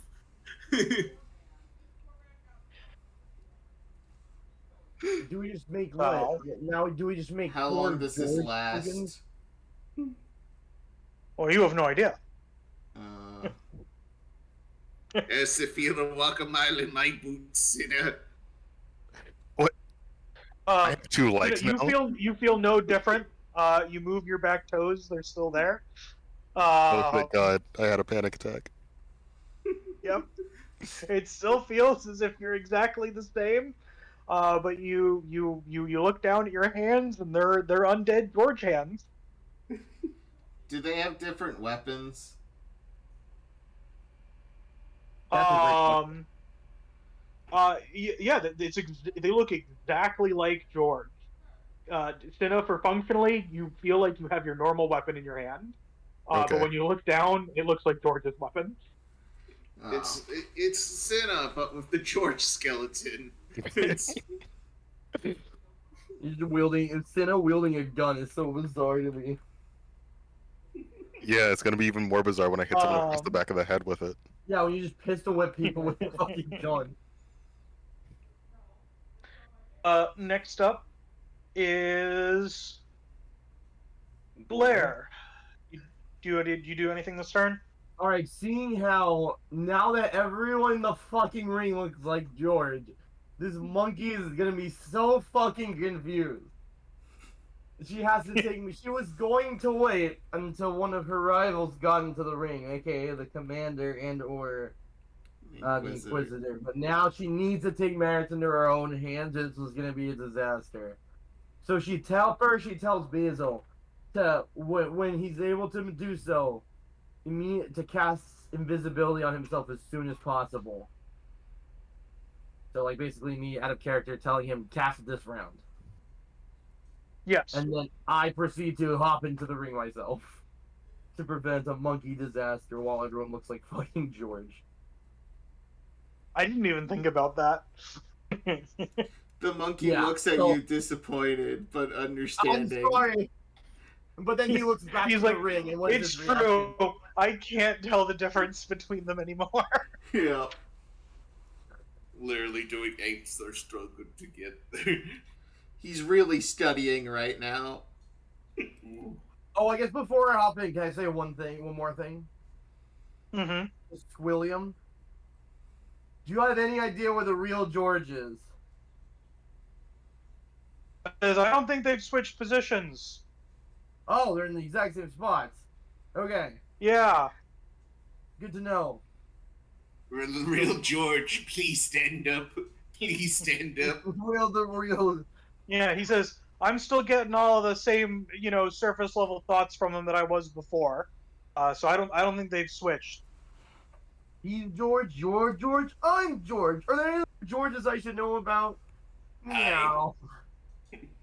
Anyways, I jump into the ring. No, it's Luna going, ooh. Monkey. Return to George. Anyways, I jump into the ring, and then I immediately fire on the... Actually, wait, can I get flanking with a ranged weapon? How the fuck does that work? No, you would have to... It doesn't work. It doesn't. Alright, cool. Anyways, I'm gonna fire at the throw before they fucking bench press me into oblivion. Roll it. I guess I'll move like slightly down to make the angle make more sense. Let me roll it. Let me also open my thingy things I closed down. I was also not expecting the area we fought in to be so small. Your monkey butt is just gonna crush True, I it. generally like big maps. You got used to them.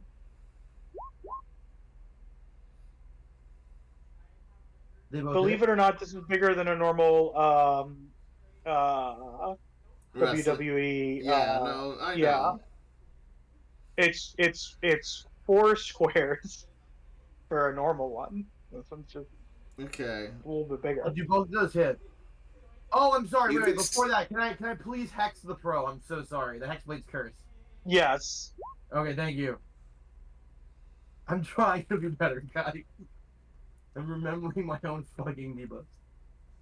Alright, do those hit, by the way? Against the pro? Yeah. Let's take a look. It's a 27 and a 20. Against the pro. It would. Hang it up. Okay, roll them damages. Dope. 38 damage. Oh, and plus, wait, do I get more damage with the Hexblade's cursing? Or no? You add your proficiency Yes, bonus. you get it equal to your proficiency bonus. And yes, both of those hit. Oh, so that means that's 48 damage. No. You add your proficiency bonus, so it'd be 22. Oh, excuse me, that's 46 damage. Woo! Yep. I'm forgetting what our proficiency bonuses are now. Oh, it's like plus 4. Mine's 4. Plus 4. So 26 and Cinna, 20. you're up. Alright. So, part of me wants to just keep smacking, part of me wants to try something extremely stupid. I'm down for both. Extremely stupid. Okay, so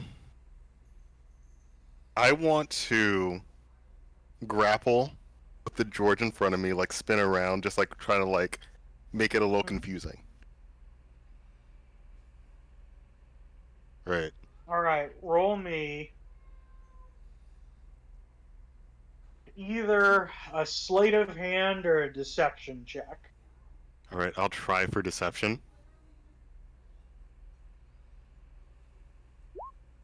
17. No. And while I'm doing this, I want to pull out the Shield of Selfless Friends.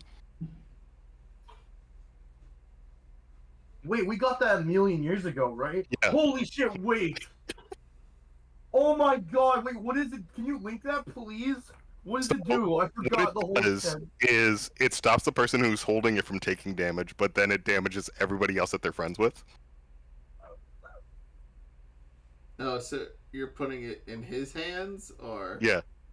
Yeah, that's what I'm trying to do. Okay. I mean, hopefully this works. Wait a second! Wait, does that mean we get to fire if we can trick him? Does that mean we can get the fire resistance too? No, I don't want him to think Oh. that we're friends. No. No, but he might get confused about which George is his friend or not. Yeah. Yeah, Oh, but then someone else is going to be coming in, and there's a good chance that that damage is going to go to them. So he's not going to trust any of the you get- Georges, but If he thinks that one of us is a George that he's actually friends with, oh, this is huge. Okay. Wait, this is amazing. Okay. No, definitely, I can combo off this so well with so many things in my kit. This is amazing. This is perfect. Right. So you scatter each other. You're able to slip the shield on him without him noticing. mhm. When you take yours out, the shield remains invisible, and when you put it on him, it stays invisible. Okay. So once you let go of it, you can no longer feel it, but you're pretty sure you've latched it onto something of his. Mhm. It does not seem as if he's noticed what you've done. You do see the pro. It seems like her eyes are still on you. Okay. So she has more than likely not been fooled by it. But for the people on the outside, we'll and see whichever one of them comes in. Mhm. Two Georges. Which side is he on? And then I will use Austin, my Can you make action. me an insight check, please? Who makes insight check? Austin. Oh, me make an insight? Yeah, and then I'm gonna need Blair to make one too. You get plus D3s. Thank you. That's. I'm also gonna use knowledge of the past in just a moment. How I do D3? Fuck. Let me also check something real quick of knowledge of the 1d3 does work. What is 1d3? R/1d3. Well, you have to do the slash, yeah. I'm gonna roll. Doesn't do anything. I'm sorry, /R.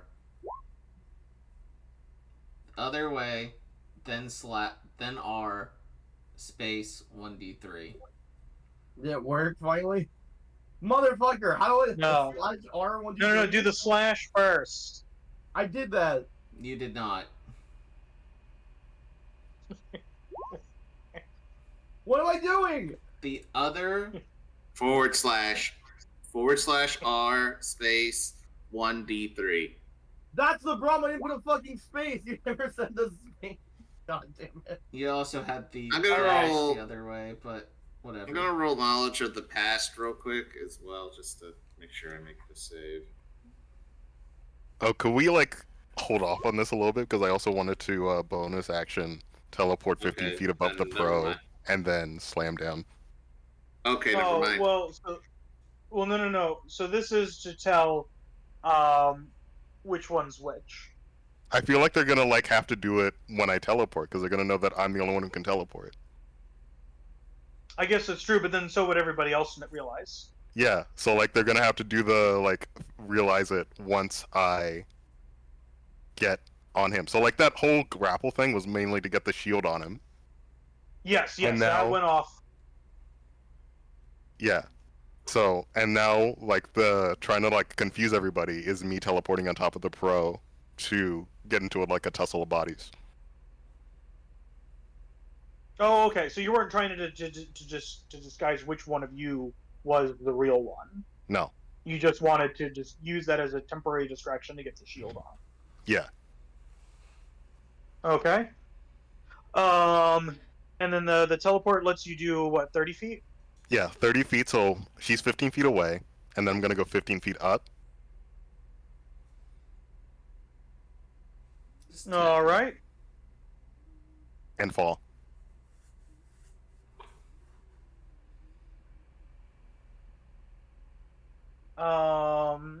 So at 15 feet, it would be a d6 of damage.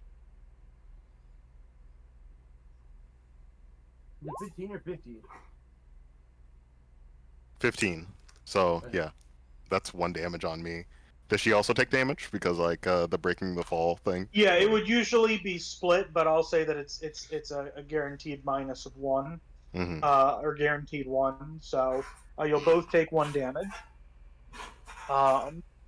You guys now share the same square, which is awkward. Mhm. I'm just gonna. You guys are on the same square.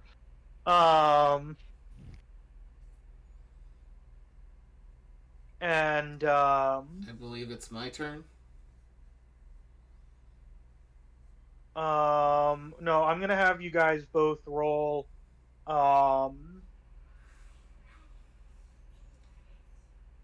Insight. Yeah, no, I'm just gonna say both of you guys are prone. Okay. Okay. So you landed, both of you are on the ground. Functionally, funny enough for these two characters, is probably not worst case scenario. Does using that teleport require you to use your movement? No, it's Or just is it my a bonus bonus? action. Yeah, so if you wanted to use your movement, you could stand back up. Yeah, I'll stand back up. Okay. Next up is Basil. He goes invisible. Wait. And then it's Lunu. Lunu, in monkey form, is really gonna study the ring to figure out, like, can I roll insight check to figure out which one is actually George and which one isn't? Roll me an intelligence or wisdom check, just a flat one. I'm gonna roll a flat wisdom. So 10. You got a D3? Well, you're not really sure who the real George is. Wait, But let me you're roll that pretty D3. sure- Let me get It won't matter either way. Pretend to a certain amount was going to be the same. Okay. You are pretty sure that this one, based off of the other interactions, and the fact that he's still standing in that same place that he was before, you're fairly confident that this is probably an enemy. Yeah. So you would at least know the executioner. Okay.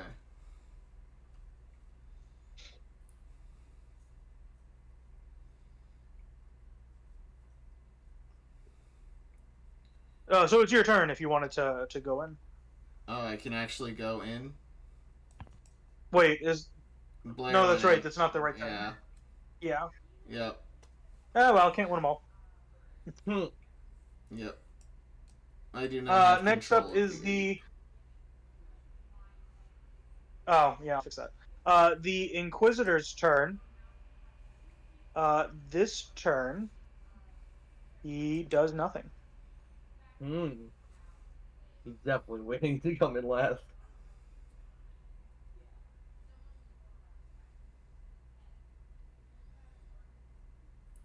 Scholium continues his wave going back the other way. How is the crowd go so far? Still ballistic. They're having a great time. Fantastic. Next up is the Executioner. Yay! He's done nothing. So he's gonna move over here so he can get advantage on Cinna. And he is going to attempt to do his attacks.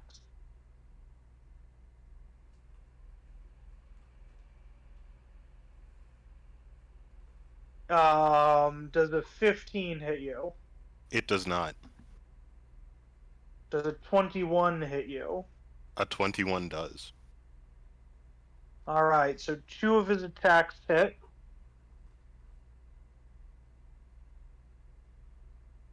So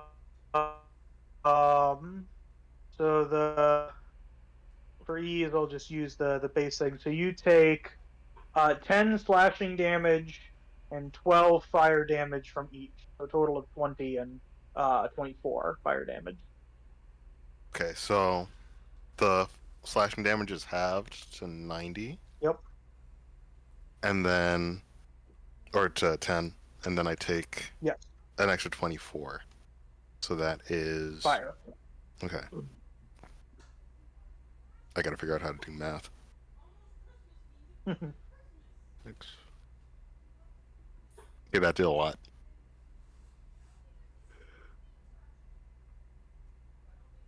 He was supposed to be a lot more terrifying, guys. Oh wait, can I use one of my superiority die to parry to reduce the yeah, how does damage? the ability work? Yeah, so when another creature damages you with a melee attack, or actually I'm gonna use riposte because like he missed the first one, right?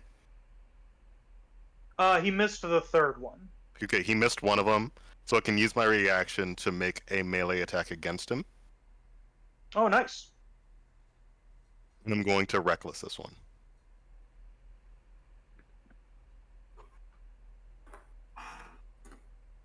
So let's do... Damn. I'm sorry. That unfortunately misses. Unfortunate. I'm getting the bad rolls out. Okay. Do you add the expertise die in that to the attack roll or to the damage?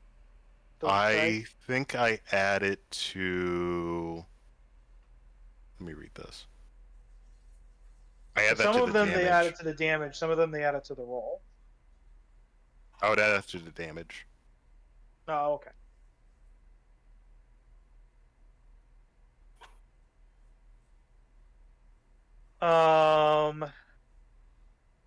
Next up, it is the knight's turn. He is actually very close to you, just on the other side of the wall. He says 3-on-1 would be unfair. And he is going to go after the original George. Who's he fighting? He gets into the ring. You. Oh, the knight. Here we go. He says, he comes up to you holding his sword up, and he says, I have heard that you're the strongest of this bunch.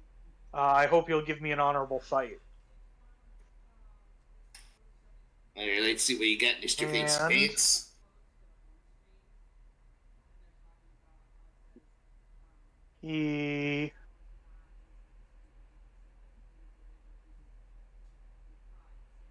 So the first thing that he does is he uses his bonus action to do the help action on the pro. Turns to them and he says, they're using your own tools against you, but you're the pro. And they're like, oh, that's right. I should be better at this. And then he turns around and he uses his action to attempt to attack you. I'm assuming a 19 doesn't hit you, right? No. He unfortunately misses. Or fortunately for you guys, I guess.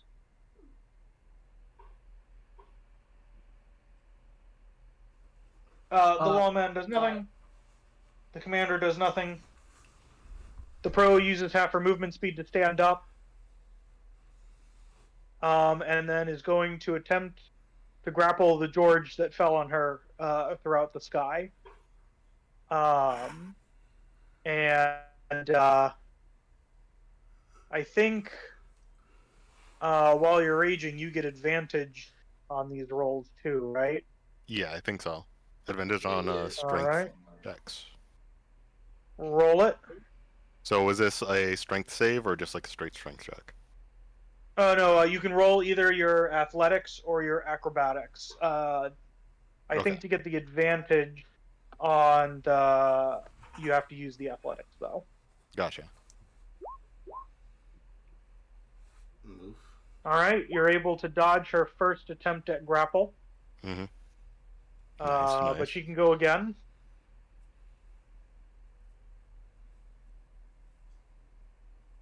Okay. And she gets you. No, your thing tied. Reroll. Nice. Add your I die. almost- Add that D3. 24.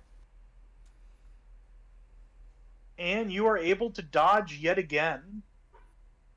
After both of these of you dodging around, I thought you were a professional. Oh.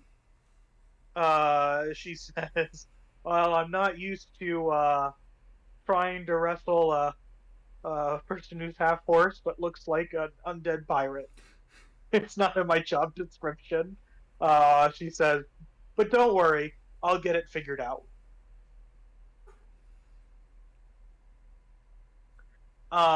And is then going to end her turn.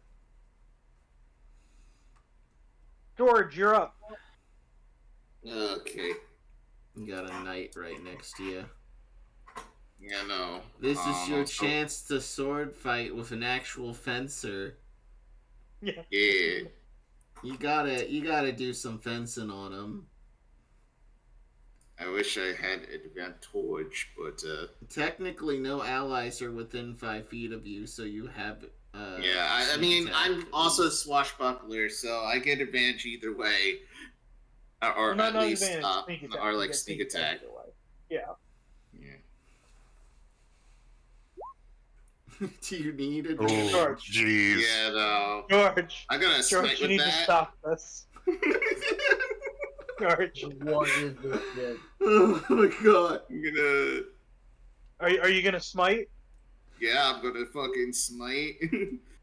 That's what I thought. I'm gonna use a level 2 slot. You Oh, don't no. forget Roll your that sneak attack. Guys, I gave you one nice guy. All right. Hold One on. nice Dude, every guy. time you How give us much? a It's nice that's guy, 3d8. When you smite, so and that's Yeah, so it'd be times 2 dice, 68. 68. 68. Okay. I need new Tom, macro. every time you've given us a nice guy, they've always died the most gruesome deaths at our hands. Yeah. For real here. Remember the fucking Friends of Viscosity? Jesus Christ. Yeah, no. this is happening Oh, well, again. Hold on. The Friends Let of me roll my Viscosity second weren't attack before I start. worse. Let me roll. Okay, I'll. Well, add yeah, up the hold damage on. Yeah, let me know the total damage before you roll another Yeah. attack. This is unfathomably insane. Yeah, no, I would have missed with the other attack either way. So for the first attack, that's 9 plus 15. Hey, I don't want to be this bitch, but you rolled a 2. Do you get to re-roll that? On one You of just the- did You also 74 rolled a 1 on damage. the 68. Austin, you just did 74 damage. No, the With that one 68 hit. is radiant. If it's piercing Oh, yeah, damage, that's right, he that's right, gets that's to right. re-roll it. Yeah, yeah. I'm gonna reroll that too. Yep. Don't roll a 1. It's still 2. Yeah. How much damage was it? So 9 plus 74. 15, 24.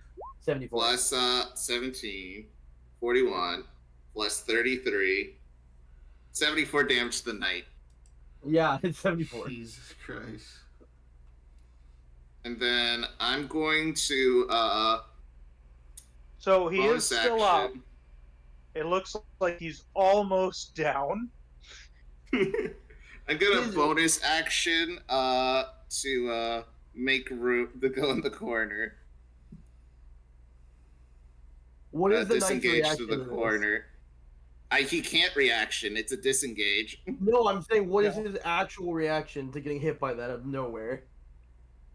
Yeah, so I mean, like, you basically hit him with, like, your, I'm assuming it's kind of like storm energy from the sea and radiant light. You hit him, it kind of, like, blows him back. Yeah. Wait, hold on. Hold on, I got something. Let me check something real quick. Before I do. Why do I imagine it looks like that one Sam Show character who uses the rapier? Yeah, no, it's finishing like that. A complete fencing, like. Let me check something with my chant divinities. It's wait, bonus action. I'm going to. Oh wow! Actually, this is perfect for me. As a bonus action, actually, I'm going to use Fury of the Tides with my channel divinity. And they get bounced up against the wall. And they're going to take a 2 additional damage while they move 5 feet from me.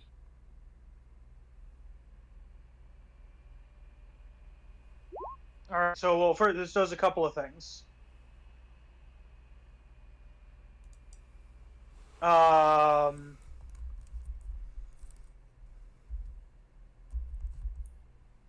So you can actually leave the wall. So pushing them into the wall won't do the damage. Pushing them into the lawman would. Yeah. I'm gonna push him into the lawman. And then I'm going to move back. And then you also get there's a fog. Well, hold on. So there's the fog that goes 20 feet in all direction around you. I only get one of the options. This round. I already used my action to attack. I'm using my bonus action for the jump. Oh, so the Fury of the Tides is okay. It's a separate. Yeah, thing. not only It's does this move the knight back, I'm going to move away. Mm-hmm. So yeah, so he gets it. He actually gets like knocked out of the ring. So he's like on the same level as the lawman. Okay.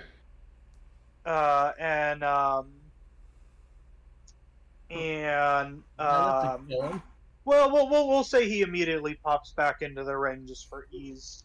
because that'll make it a little bit easier. And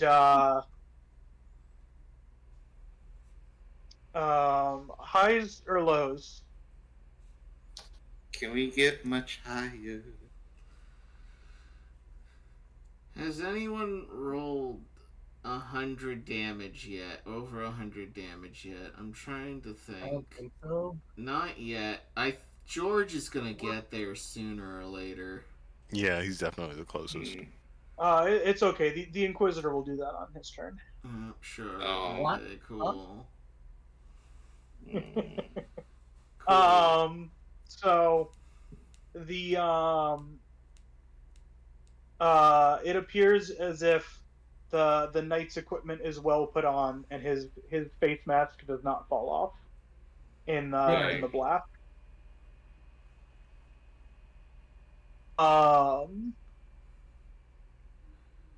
So what I'm going to say is, just so that way everybody's prepared, because it is getting kind of late.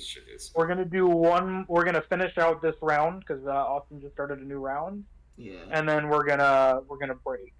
I knew this fight was gonna be kind of long, so I hope you guys are enjoying it, despite the fact that at the beginning it was a little slow. I figured it would be, but I wanted to give it a try. Yeah. No, this is fun. Next up, we have Blair. So also, Austin, when your turn ends, everybody who's George but not George turns back to normal. Mm. Oh, so everyone does. Ah, damn it. Okay, well, Oof. that's unfortunate. I was about to do so much fucking shit with that, though. Well, I'm sorry. Dude still has the shield, though. he does still have the He shield. does. He hasn't noticed. Lamau. Yeah, so, yeah. So, I'm going to, So first off, I'm going to say, I'm just gonna, like, I gotta say behind me, in a way. Like, turn back and say, like, Basil, come in after this next round and try to hit as many of them as possible. Oh my with god, your please, just let me do something. Yeah, I'm gonna be No, honest. I think because after you is what I think was. Okay. The illusion is gone now. I thought my brain's still thinking the illusion's up, and that is not wise for you to come back in. Yeah, no, it's It's fine for me now. I can do something. Yeah, okay, that's different. But you've done a lot. No, you had to turn to a monkey. You're a giant flaming monkey with stars around you. Like I don't know what's up. I know, I've done a lot. We're literally waiting for Super Saiyan Goku to charge up. So he can turn No, I've been 30. Super Saiyan Goku charged up since, like, round 2. No, he's charging the spirit. Since round 1. He's charging the spirit bomb for 5 minutes, and we've just been holding off Majin Buu. I'm gonna be so mad if my fucking rolls suck because of you taking all the good rolls. I can't wait. Yeah. Alright, so Blair, what do you do? I noticed that he's wearing this fucking shield. And the executioner's wearing the shield. I whisper back to Basil after Lunu comes in to come in and try to hit as many of them as possible with his brass weapon. And then I take the shot at the executioner. Alright, roll it. Wherever this is, here it is. Do those both hit? Well, yeah, both of those definitely do hit. What's the roll on the What does the what's the shield's effect again? The person takes no damage, and then everybody takes the same amount of damage. All of your friends. What? Okay. Alright, roll 17 on the die, damn. 29 damage to every single person besides the executioner. So unfortunately, it's only the people inside the ring because of the magic of the ring. But the knight shatters into a million pieces and vanishes. Last frame effect. I will say, upon this being noticed, the executioner does now notice the shield, and tosses it aside. I'll let you guys use it once, but Does he use his reaction to do that? Shouldn't he have to yeah, roll? That makes sense. Yeah. So he doesn't get an attack of opportunity anymore. Yes. So he can until his turn. If I may, Tom, wouldn't he have to roll insight to figure out what the fuck is going on? Would he? No, because in actuality, like once, like he could now see the shield on him before he couldn't see it. So it just kind of appeared and it was there. And it's a fucking shield. It'd be pretty easy to tell. Realistically, the shield also shouldn't work because he wasn't attuned to it. So I'm kind of. It wasn't an attunement thing either. Kind of breaking the rules around for the. It wasn't an attunement. You just thing. It wasn't attunement. It wasn't. You just literally just if you're holding it. Oh, that's right. I did say that. Oh well, either way, he does notice and he is able to use his reaction to take it off, which is more than usual. Usually, dropping is a free action. Hey, I can get advantage on the executioner, Cinna. Mm-hmm. Oh, and also, how is the pro looking after she just took an extra 29 damage? The pro.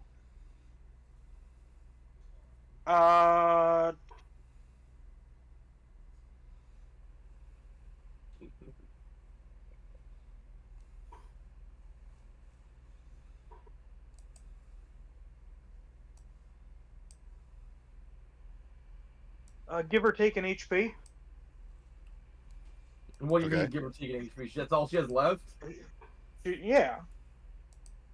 Wait. Let me check something really quick. Hold on.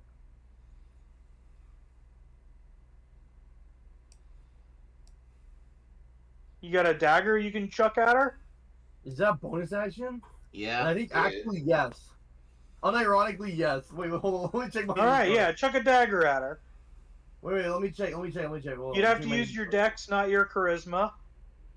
Okay, so. You don't get the. Wait. Are they the target of You your only got one HP, not getting the modifier doesn't matter. Wait. Yeah, they are the target of their hex. I don't have a dagger, but I do have a giant T-Rex tooth. Can that work? Improvised weapon, you don't get your proficiency bonus on the roll. I see. What about a? I have a regular Triton in my inventory too. You have a regular trident? Yeah. A regular Triton. Yeah, you can chuck that. I'm chucking it. Use your dex on the attack roll. Well, that's fine. Yep. So what do I just roll? My dex?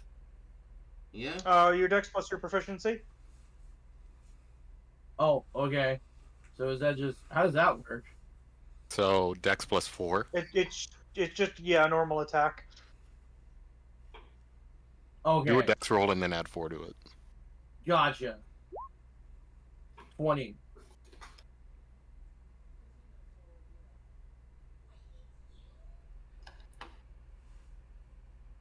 So that would be 20. Yep.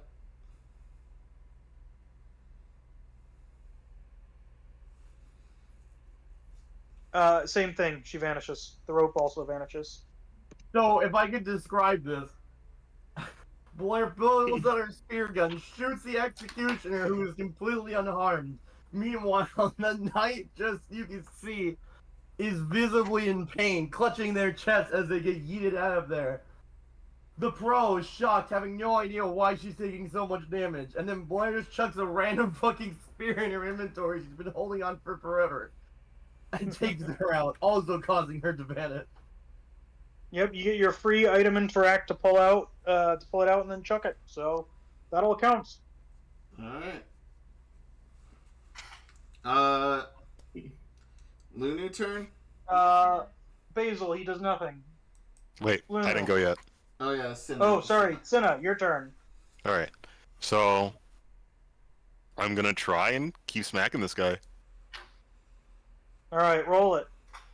I feel pretty happy after my shield play worked out, but let's see. I mean, it took out 2 of the people, and now you guys have a pretty good advantage. 19?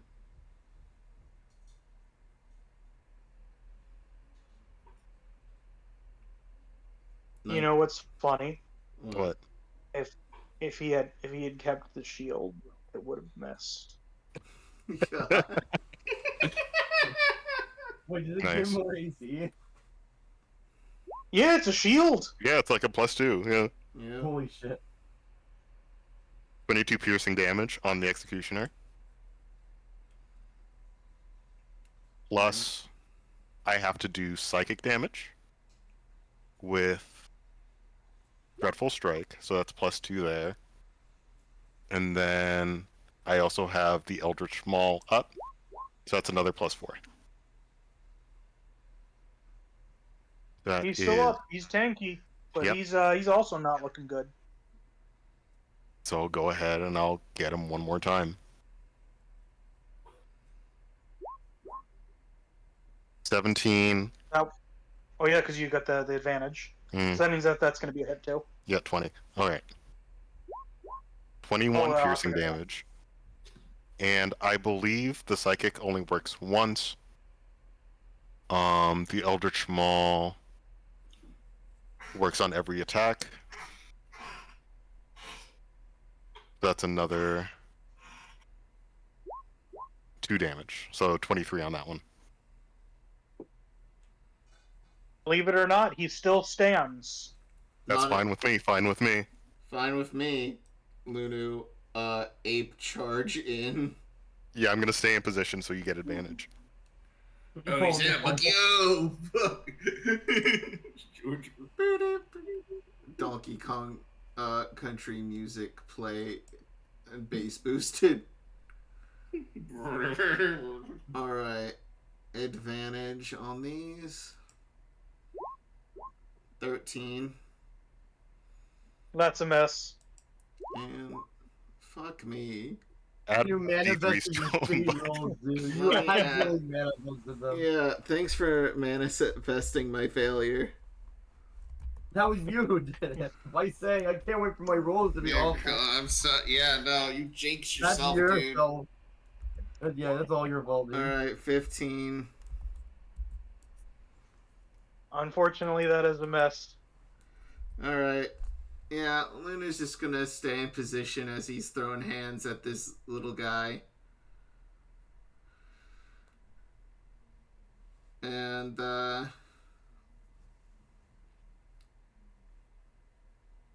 yeah, but, you know, if he tries to hit me, look out. So, at this point, it is now the Inquisitor's turn. The Inquisitor is, blasting music out of his sword, and he seems to be laughing, and he seems to be very much enjoying the show. Both the commander and the lawmen kind of keep giving him a side eye, why do we have to be here with this crazy guy? And the Inquisitor says, "Well, this is perfect. Nobody will be mad at me if I do it this time." And so the first thing that happens is he uses his bonus action to activate his Azamar second form. So the wings and the feathers that block his face all open up, revealing his one eye on one side, and then on the other, a rotating flaming gold ring that, as it rotates, an eye opens where his normal eye should be. The wings and feathers go out behind him, forming spectral wings that seem to twist and turn into infinity. The music gets louder as he flies up into the sky and crosses over right here. And then So he's finally in the arena. he's in the arena. He is he gets up he's about 20 feet up, a little bit over, and he does the only thing that makes sense with what he loves to do. And if get it up here.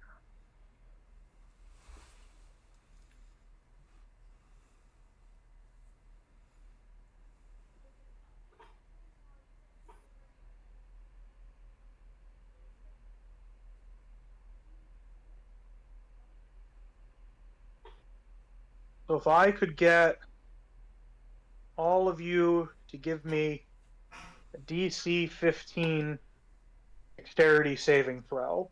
Okay, I As got he advantage throws on this. fireball into the ring. Oh. Does the executioner need to make a save as well? No, he's immune to fire. Oh yeah.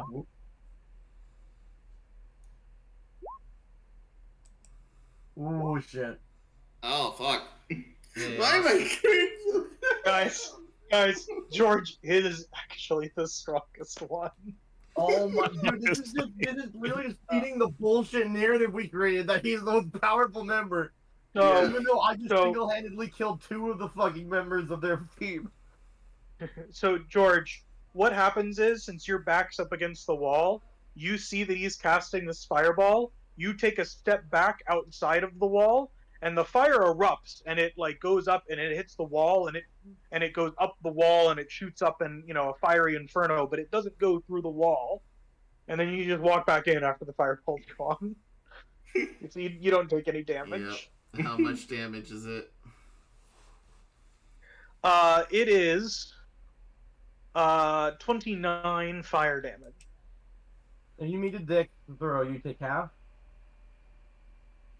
Yeah. Yes. So that means we take what, 14 or 15? If you made the save. Oh, y'all 14. get plus One ones down. from the saves, but what'd y'all get? Wait, Oh, you get sorry. plus ones. What Yeah, because column my is it? aura. Oh. Oh wait, never no, mind. it's only up to 10 feet. Connor would get the aura. Yeah. Roll What's... your D3, Connor. Roll your D3. Oh, yeah, that's right. You get It's not gonna one. go past the 15, so it doesn't matter. So, as long as I roll a 3... No, because it's a DC 15. Yeah, so Yeah. like go match. Yeah, If it gets the plus George is- one. Yeah, Oh, George gave him a plus right. one. Fuck Never me. mind. Why Okay, is it sorry. only giving ones? No, it's only giving ones. You roll again. Yeah, no, this is some. No, mine's Is it 'cause of the capital doing D? all of them. Yeah, you can like it's just a 1 in 3 chance. Yeah, no. Okay, it does work. Sorry, Con. It's alright. Awesome, wait, you've so do we taken take all of 14? the luck. Yeah. Do we take 14 or 15 damage? That Round down. It's always down. Okay. even if you take the full 29 damage, you don't need to worry about making a con save because you pass the save. Yeah, so I just take 29 damage. I like to imagine Monkey sees Fireball, thinking he's protecting George, but George is already on the other side of the wall. Yeah. George is waving at Monkey, putting his hat to his chest like, I'm sorry. He gives you the Russell in my Jimmy's face.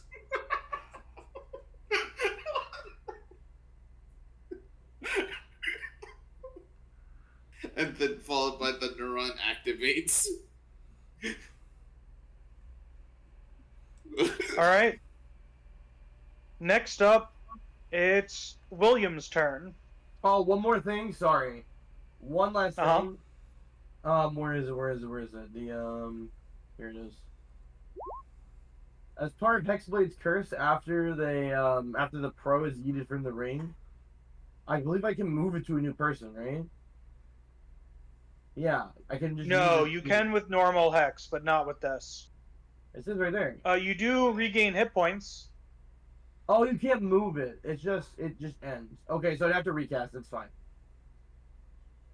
Yeah. Well, you can't use it again until you finish a short rest. Oh wait, no, you can use it. Oh, No. okay, you just redeemed that. Okay, you can't use it again. Yeah. Oh, okay. Never mind. Yeah. I did not realize it Use was But you one. do Next- regain the next hit round. points. Yeah, you do regain hit points. I regain it But I after don't think you took any when I damage. was at full health, so I didn't get anything from it. All right. I'm So still next up is standing. William.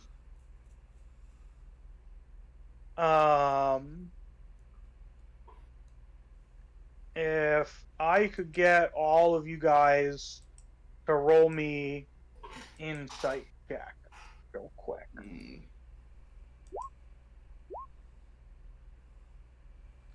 How the fuck? Wow. What? Wow. Really? Okay. Monkey. Monkey so- can even tell this is coming from a mile away. So, Austin, George, and somehow the giant monkey can see the Inquisitor's normal eye make contact with William, and William turns and runs What do you mean contact? out of the stadium, What? Oh, like through the exit. He just starts sprinting. Blair, you need to sick that boy on him. okay. So that's some cheating. I feel like that's some BM. Something happened there. Truly scallywag behavior. William, get back here. We're not paying. We're not. We didn't give you freedom. We didn't give you freedom in order to fucking run at us. What are you doing? So for William's turn, he dashes and moves his full speed into the stadium. Is he under a fear effect? You don't know. Wait, so he's running back into the stadium? He's running away from us. No. Like away from the arena into like the back area of the stadium halls. Oh my gosh. Yeah, we're gonna need Basil to get on Squilliam duty. I think we got this. No, nothing's ever gone until it's gone. Don't you dare say something like that. You fool. Next up, it's the Executioner's turn. Alright, hit me. It's Call gonna be him the really ref. funny if this is when the Executioner nat 20s.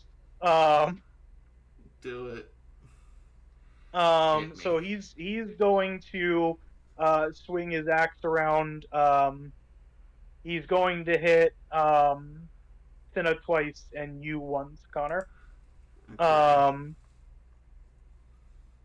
He has advantage on his attacks against you, Cinna, right? Mm-hmm.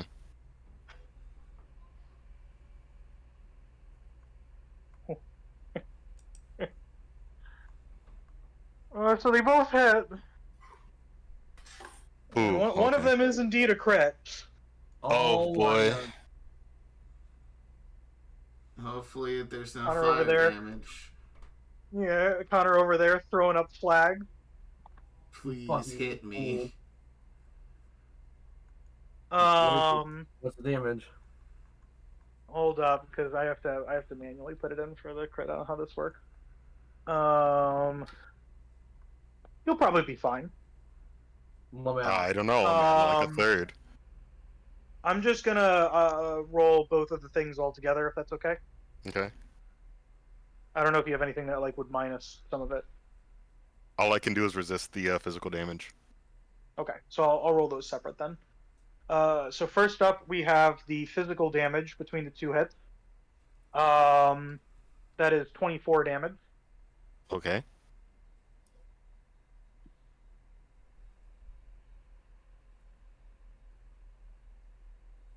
Alright.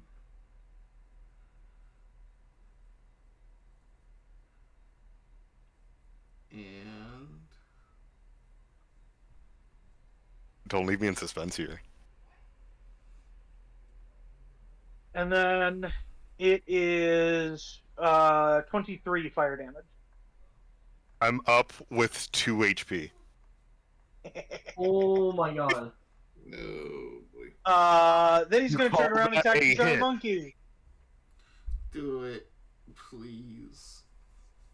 That is a hit. Alright. And he does 10 slashing and 12 fire against you in your monkey form. Again, Okay. even with those added up together, the DC is going to be below what it would take for your construct. I think I Yeah. need to get you like 40 plus damage for you to even need to worry about rolling a concentration check. Yeah. Also, he takes 2d8 cold damage. Nice. That's 9. It's not bad. Which, God, I wish it took him out, but I wish he targeted me with both of those. Yeah. Because then he would be fucking dead. Yeah, he's not dumb. So he was kind of focusing Cinna, but he wanted to get in a hit on you.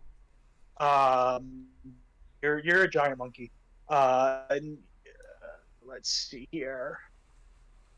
So his HP that he has remaining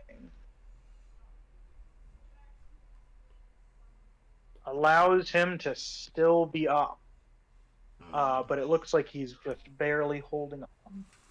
What's so it was 29 from the first thing, and from him, what was it?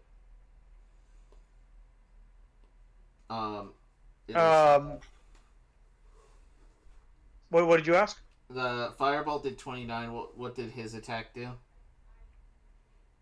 His did 10 and 10 slashing and 12 fire. Okay. 22 though. So that's with on both attacks. You've taken 51 damage so far. All right.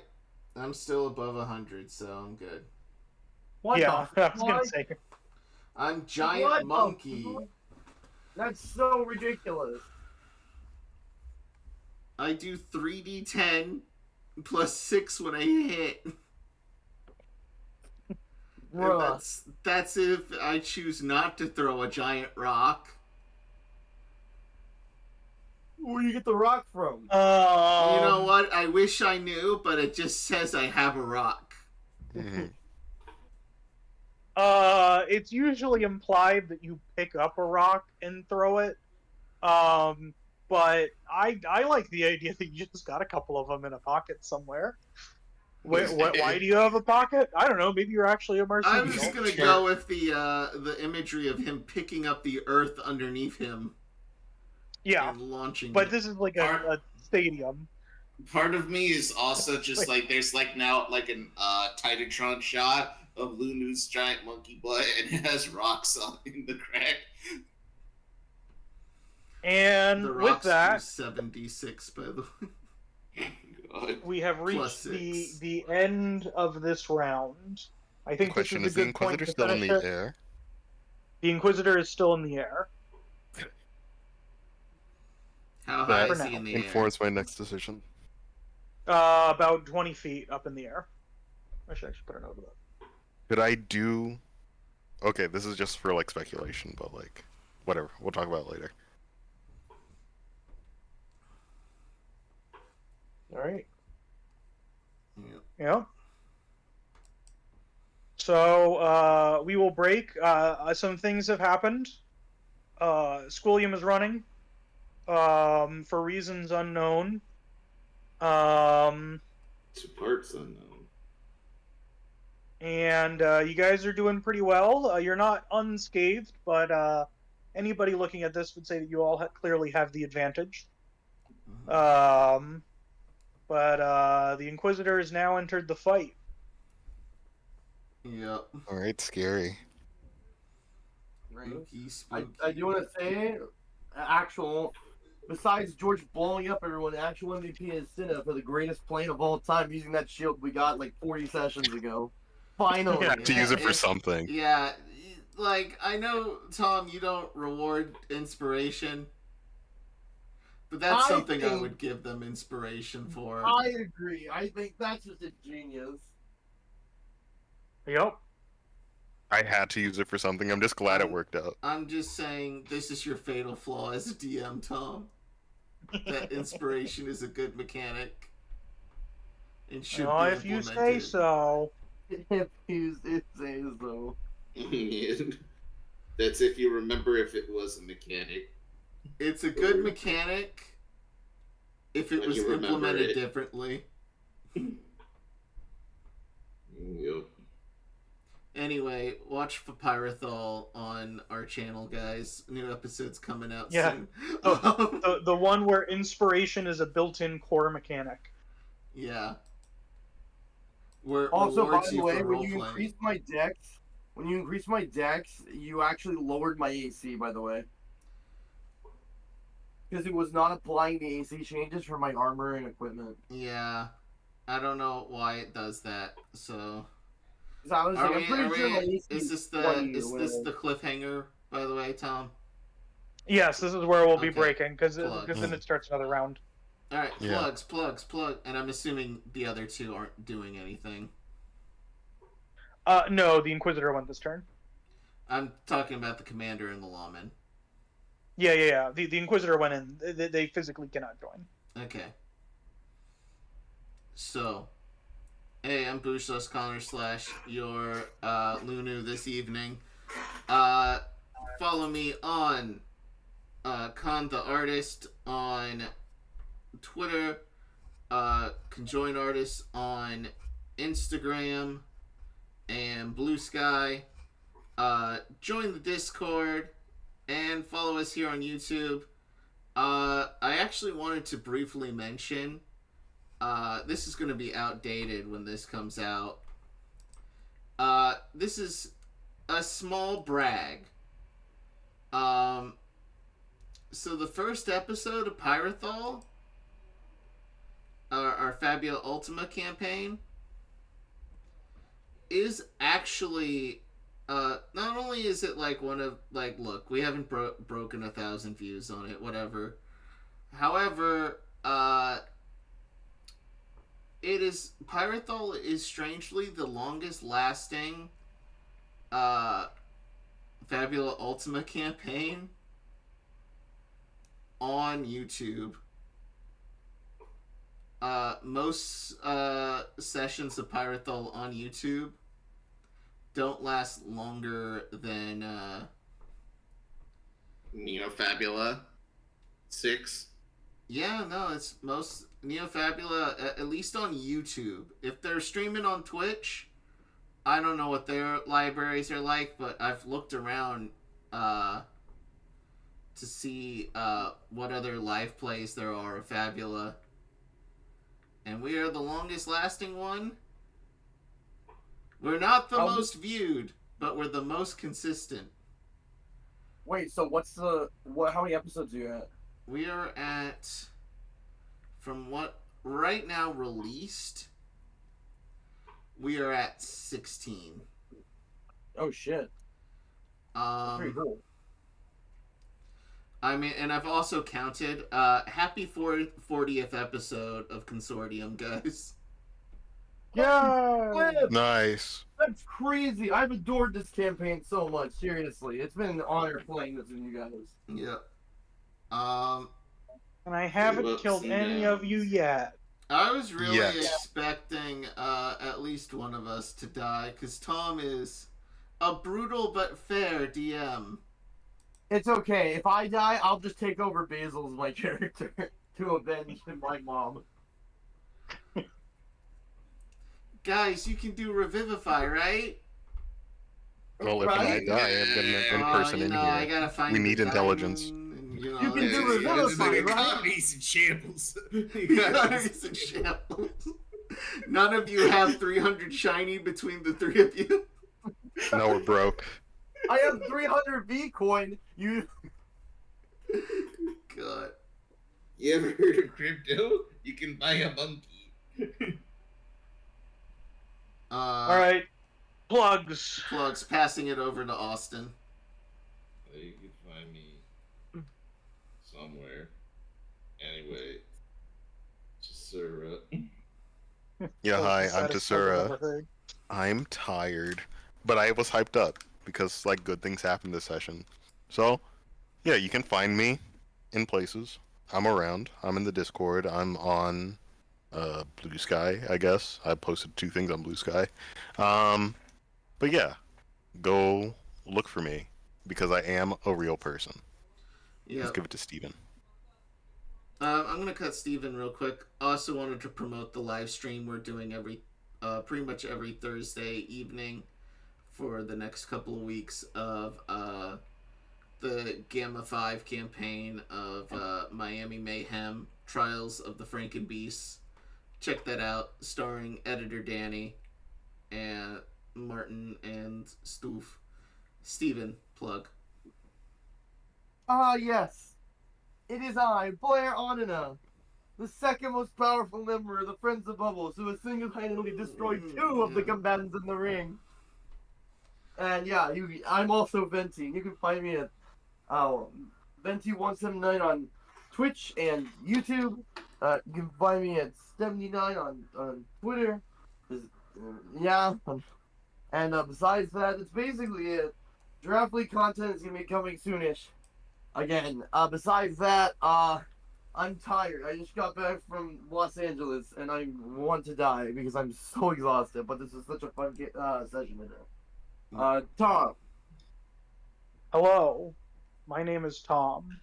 I have gone on a very long and tiresome journey, and at the end of that journey, I realized that if I could speak multiple languages, I'd probably just pretend that I was cursed and that I was speaking in tongues, that I couldn't control it or understand what I was saying. And I think that would be a good time, to do once or twice. And that's my plug for today.